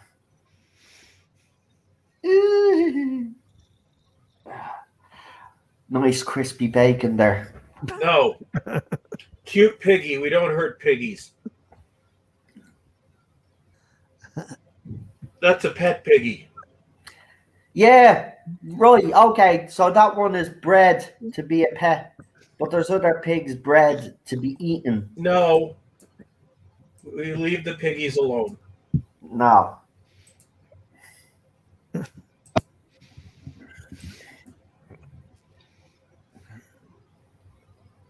Tom Baker. Scatter it out throughout time. In space. Astra.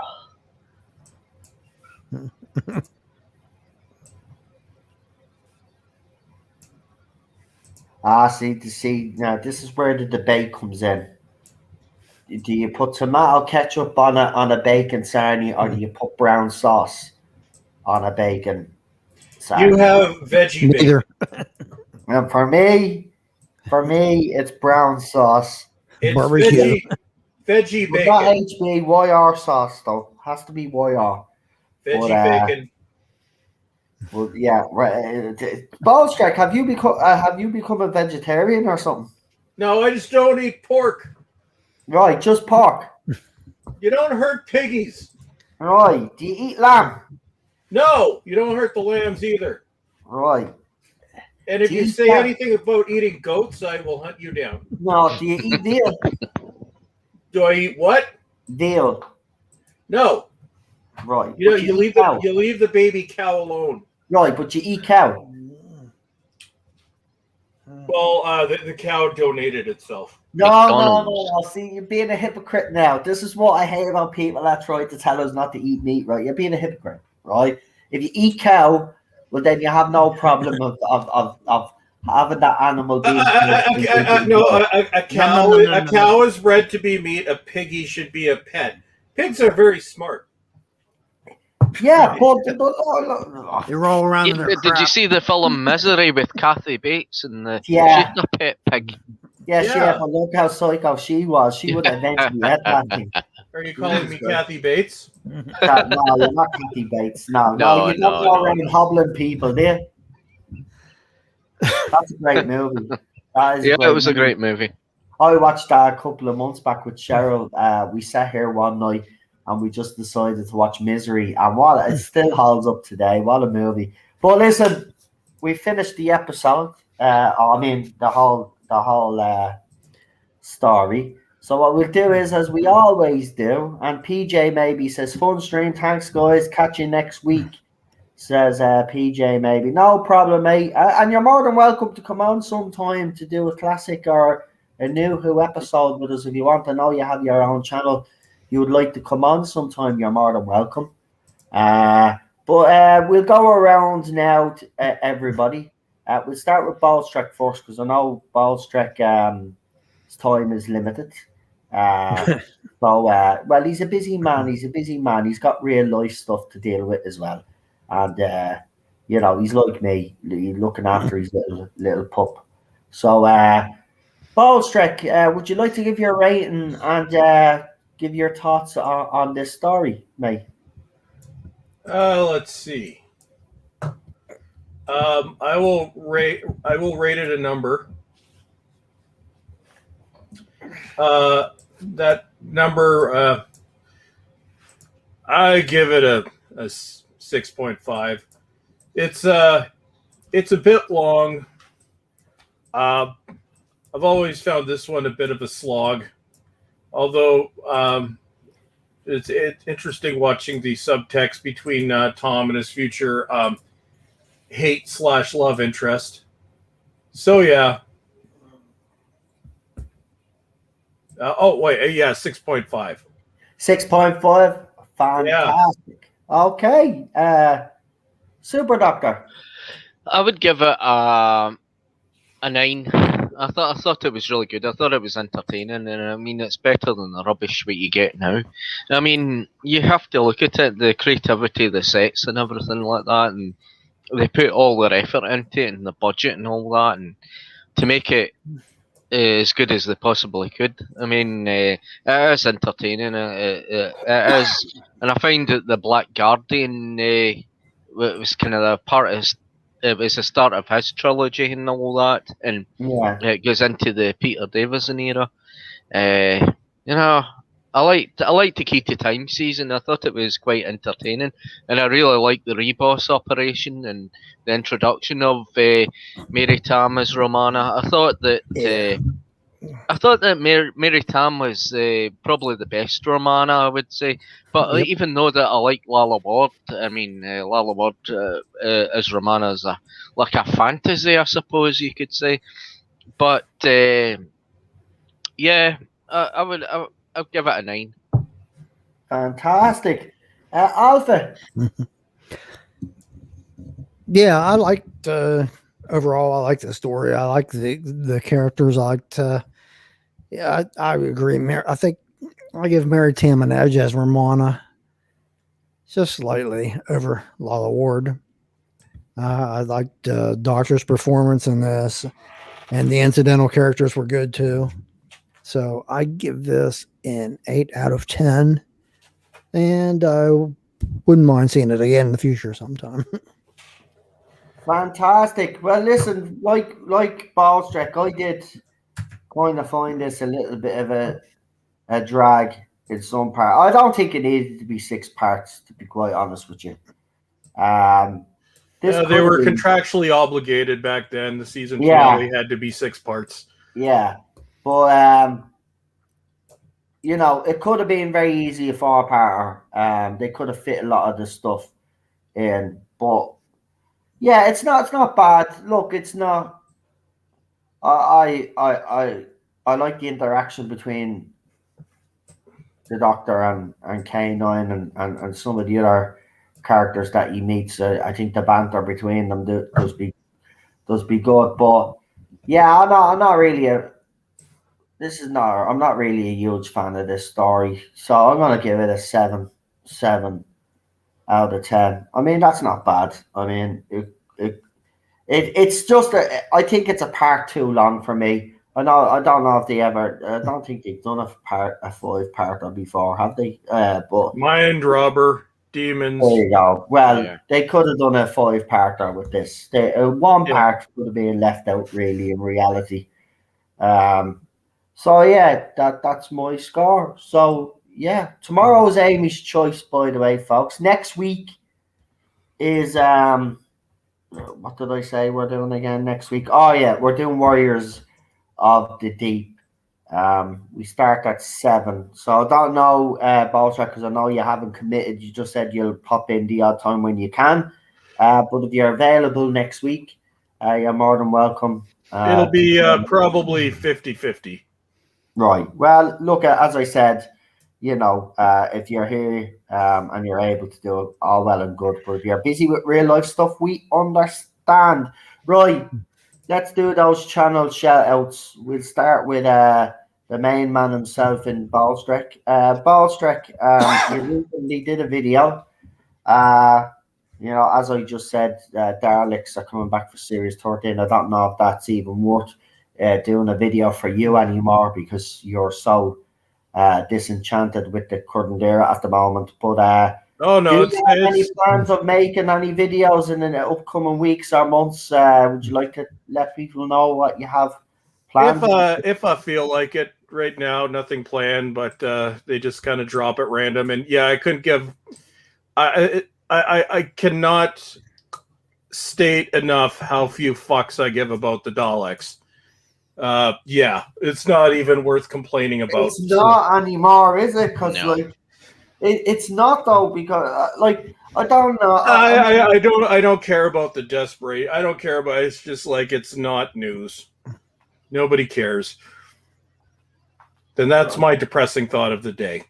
Fantastic. Well, at least you're honest. You will always get an honest opinion of you and honest point of view. And on that note, folks, I must take off. No problem. Listen, thanks again for joining us. And as I said, I will send you the email and stuff like that. But you're not obligated to come on. I know you are busy. If I do, it'll be like this week. I'll just show up. Not a bother. Sure.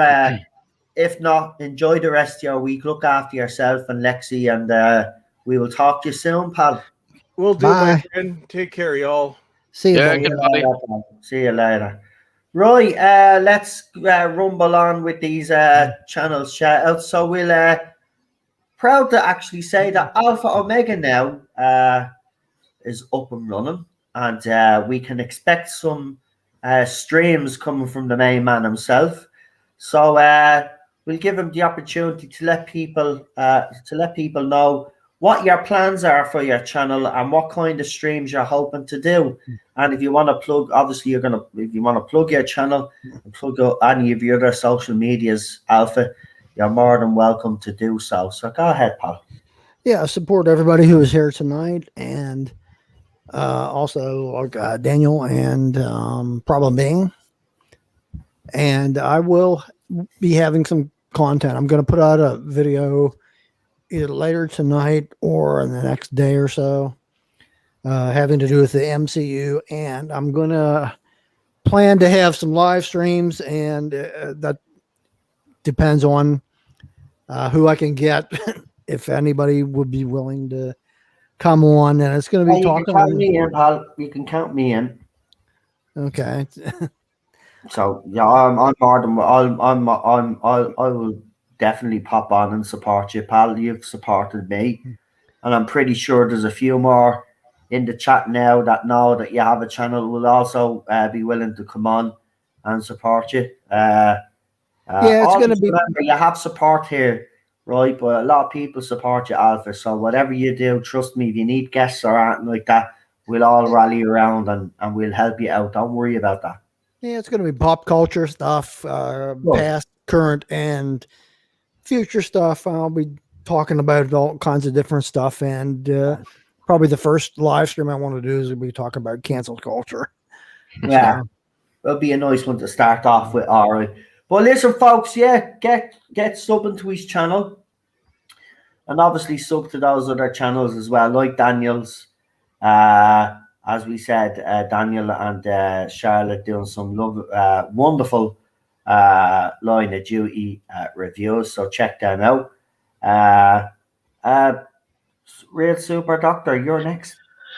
Well, I don't know about Wednesday, but I'll let you know, and if I'm not busy on Wednesday. But I'll wait, I'll wait and see what happens on Hold Wednesday. on, Before Wednesday.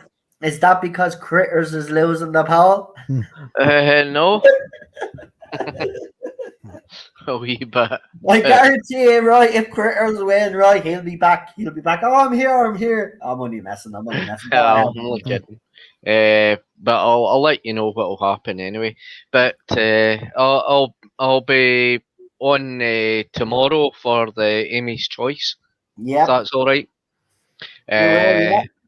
And I'll be here for the Warriors of the Deep. He will indeed. And as I said, when he is available, he will be doing the movie streams with us. Alfred, just to ask you quickly, this Wednesday, will you be able to make this movie stream? The choices are The Never Ending Story and Critters. And if you haven't voted in the poll, please do. From next week onwards, the poll will be on YouTube. Okay, I'll put the poll on YouTube because we get more votes on That's YouTube. Wednesday, right? But it's this Wednesday, yeah. And Yeah, we I go start- back to work tomorrow, and I work 4 days. So my next day, I go back tomorrow. So you So I won't be off again until Thursday. Thursday. Oh, damn. Well, we do sliders. We're starting the sliders watch-alongs on Thursday. So if you want to join me for sliders, you're more Yeah, than that'd be welcome. fun. I got all sliders, so Right, well, that's brilliant. And when Alpha's work schedule kind of works out, he will be with us on Wednesdays as well for the movie streams. That's why I have the two co-hosts. John will be able to turn up some weeks and won't other weeks, and it'll be the same for Alpha. So, because, you know, people are busy with real life stuff. Chris has given his score as well. Just want to put that up. It's a 7 out of 10 for Chris as well. 6.5 from Unknown. PJ maybe an 8.5. Daniel gives it an 8.5. A lot of you have actually scored it very high this week. Another 8 out of 10 there. We got a 7 out of 10.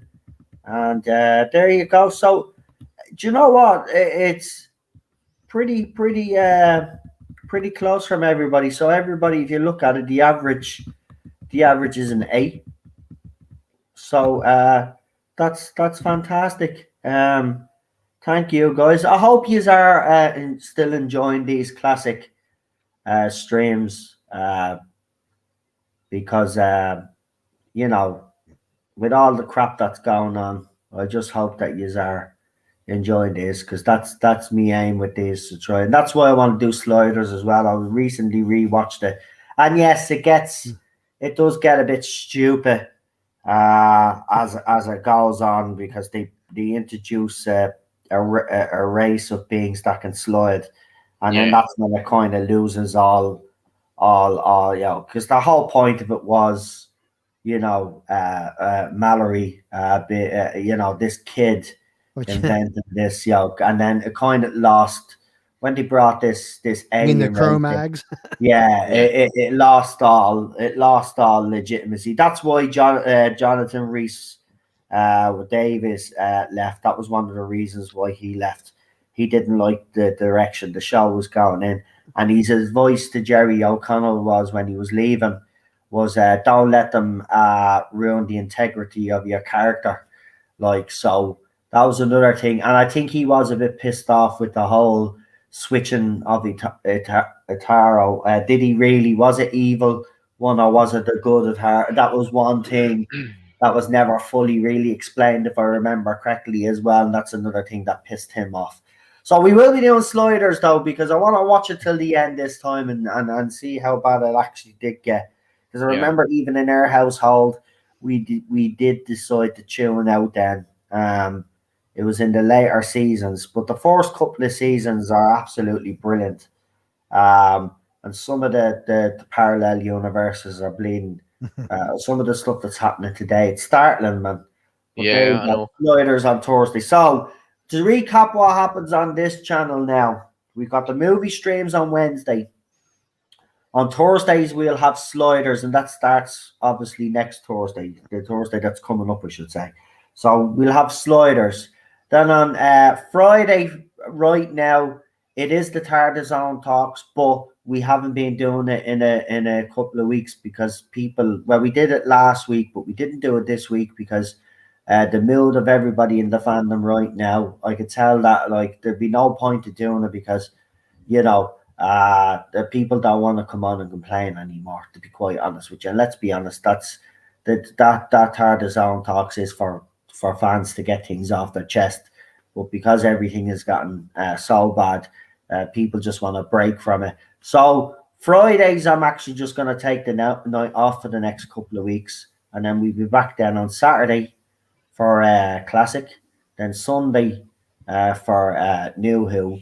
But then when we do bring the TARDIS talks back, it'll be back on Friday. So we'll be streaming Wednesday nights, Thursday nights, Friday nights, Saturday nights, and Sunday nights. Okay, so back to actually, I've added an extra day there. So we used to do just the 3 nights because before Ted's accident, but I've decided to put a bit more content out there. And by the way, when Sliders is done, we'll be doing another TV show watch along. I have 2 in mind. And what I might do is I might get you guys then to vote on them when we come near the end of our Sliders watch alongs. And yeah, that's the way to do it. But the 2 shows I have in mind are V and the original Battlestar Galactica. Is that the original V? Yeah, the Or the new original one? V. No, Oh, the the original V. V. It's absolutely brilliant. Yeah, the original. Every show that I pick will be original. It won't be remake. I just want to make that clear. These are shows that I grew up with during my childhood as well. So the original Battlestar Galactica. I was going to throw in Chips as well at one stage because I did like that show growing up. But they're the type of watch-alongs that we will be doing. So it won't be just sci-fi. We'll get into other shows as well that I liked. I was a huge fan of Columbo. And if anybody's a fan of Columbo, might do Columbo start with season 1 of Columbo at some stage as well. So we'll have loads coming. Can I ask you what you're going to do with Sliders? You're going to like start with season 1, episode 1, and just talk about each episode as you go on, or yeah, like we do with the New Who and the Classic watch alongs. So it'll be a watch along. We'll watch it as a watch along. Obviously, not everybody's going to be able to get their hands on Sliders, but that doesn't mean that people still can't interact. I mean, we've been doing the movie streams, and we've picked movies that were me and Super Doctor were doing them for a while there. We were picking movies that were very hard to get, but we were still getting people watching after the fact because they track down the movie and watch after the fact. So it doesn't matter if they don't have the decision. Look, you will find Sliders. Trust me, it's actually easy to find. You just have to know where to go. But you'll get Sliders. Trust me. Trust me. All of these shows that I'll be picking as well, I know you'll find them. There will be. And if you have them already on DVD or Blu-ray, even better still. But you will find them. Trust me. Because I was able to find them straight away. And so that's what we're going to be doing. We're going to be doing all of those. So people probably ask me what's happening with the Irish Geek. Well, the Irish Geek is kind of right now has become a bit of a gaming channel, as I said. Won't be always be the case because when Cheryl does come back, then I will be doing stuff on that channel with Cheryl. That'll be kind of myself and Cheryl's channel, joint channel, where we'll talk about stuff together.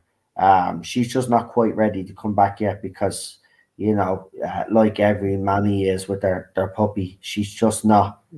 She's she's not ready yet. She still feels that Ted needs her supervision still. So she won't come back yet. I've tried, trust me. But no, she's not having any of that yet. So when she's ready to come back, we will be doing stuff on that. So don't worry. But it is primarily right now at the moment, as you have seen the gaming channel. I have downloaded a new game actually because I do have a PS membership thing. So I have Virtua Fighter 5 Ultimate Showdown, and it's a remastered version. So we have that. Obviously, as you know, we do FIFA streams as well, and we're starting to do Fortnite streams. I did do a UFC stream the other night as well. It's the first one that I've done in a while, and by God, did I kick ass!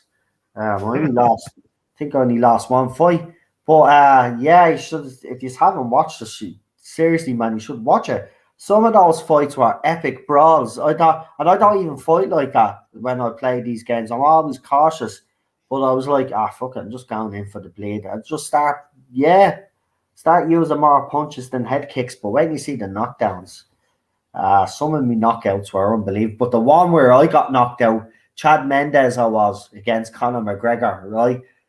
And I said to Alpha, because Alpha popped in, and I was like, Alpha was saying he's a good wrestler, you have to get him down. And I was like, I won't be able to get this. I won't be able to get him down. 2 minutes later, I was on the deck. Conor McGregor knocks the shit out of me. I'm literally stiffed on the ground. It was like, like I'd never seen a knockout like it. I normally give those knockouts, right? But I got one myself. Chad Mendes got hammered, man. Battered. But that was fun. That was fun. So yeah, I am enjoying the game and streams as well. So I know Unknown, Alpha, and Daniel, they're my dedicated viewers on those streams in particular, those gaming streams. And we do have other support, other people from Ireland and other people out there have actually asked me when I'm doing my FIFA streams, ask me certain questions as well. On how to set up the European Super League and stuff like that. So yeah, I'm delighted that people are enjoying those because I do enjoy them. Even though when I play FIFA 21, I get frustrated. People say, "Well, why do you play it? You're always giving out and frustrated and all." But that's the weird way. Anybody that plays games like this, especially EA games, because the EA games screw you over all the time. It's like you have to play it. And you want to play it because you want to beat the system. But at the same time, you do get that satisfaction when you do beat them. When you do beat them. You said you were done with it, and then you came back again. I know. I was. And I literally was. When I was actually saying that, I meant every word at the time.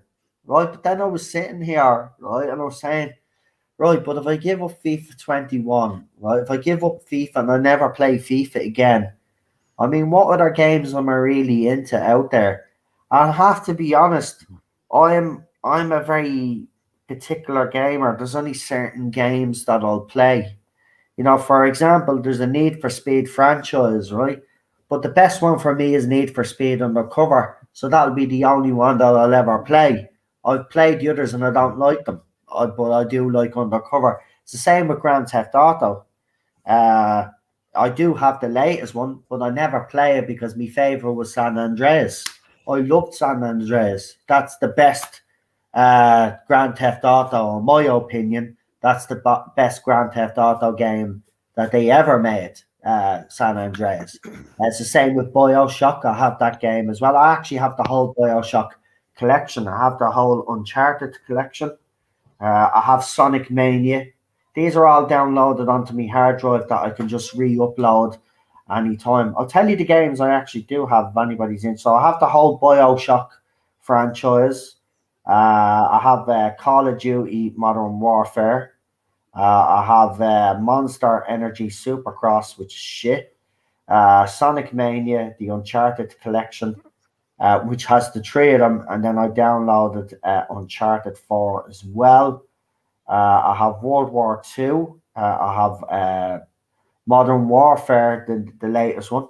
But of Call of Duty Black Ops 3. So as you see, most of the games that I have there are Call of Duty games because I do like the shoot me ups, and I have UFC 2. So it's on UFC 4 now. So I'm 2 games behind. So if you are into gaming streams, I am trying to figure out a way because I do have Mario, by the way. I do have Mario 1 and I have Mario 3. The problem is I haven't been able to figure out a way of being able to put it on my TV and then being able to stream it on YouTube at the same time because my TV is a pretty asshole TV, so it doesn't even have YouTube on it. So because I want to do a few Mario's because I love all the retro games, and you know I would play Mario all night.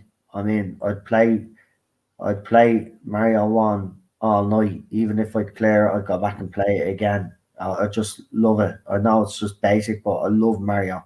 I love Mario 3. I think it's brilliant.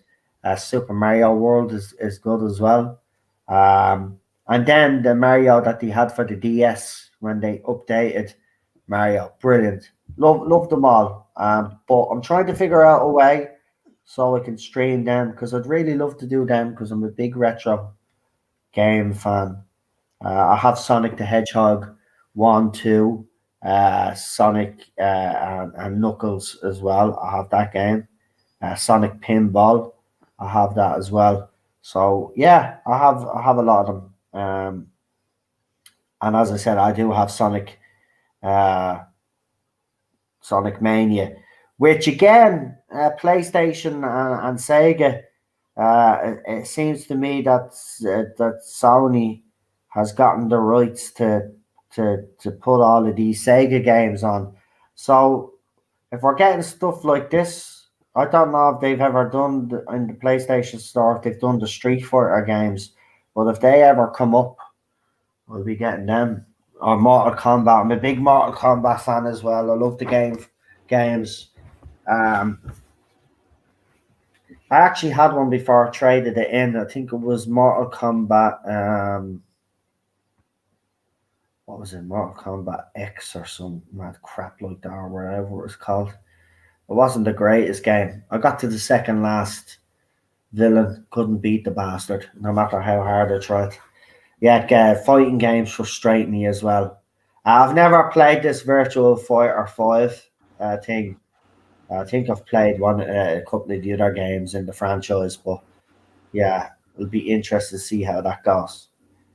Right, but I'm done talking about all my games. But listen, check out Alpha Omega's channel. Check out the Real Super Doctor's channel. Check out Daniel's channel, Ballstrek. Clobbering Times was here earlier, and Dan from the Spacebook, Rabbi's channel. Talk the Doctor. Who else? Lee's channel as well. And PJ Maybe. He showed up as well. Check out PJ Maybe's channel. And Cockney Spock. I also have to give a special mention to Cockney Spock. And Pop Culture Minefield, I think is the name of the Twitter account. I think that's the name of their YouTube channel as well. Go and check out those guys as well. Right, I'm off. And we will see you tomorrow. Yep. So, lads, thanks again for joining me. And Charlotte, thank you again. And Ballstrek, it's a pleasure having you on, guys. And until tomorrow, we'll see you. Stay safe. Look after yourselves. Catch me on the Irish Geek. I will be on the Irish Geek. So catch me out on the Irish Geek. I do have to bring Ted down first, so it'll be about 15-20 minutes from now. So check me out there. I'll probably stream after I tidy up a little bit. But definitely be on the next 20 minutes. Where is Ted actually? Because she did bring him out. Is he sitting underneath that chair beside me? Ted! Oh, he's there. Okay, he's there. Right. Until tomorrow, have a good one. Stay safe. Look after yourselves. And we will see you soon. And here is the Classic Who trailer. Good night, folks. Have Good a night. good one. Yeah.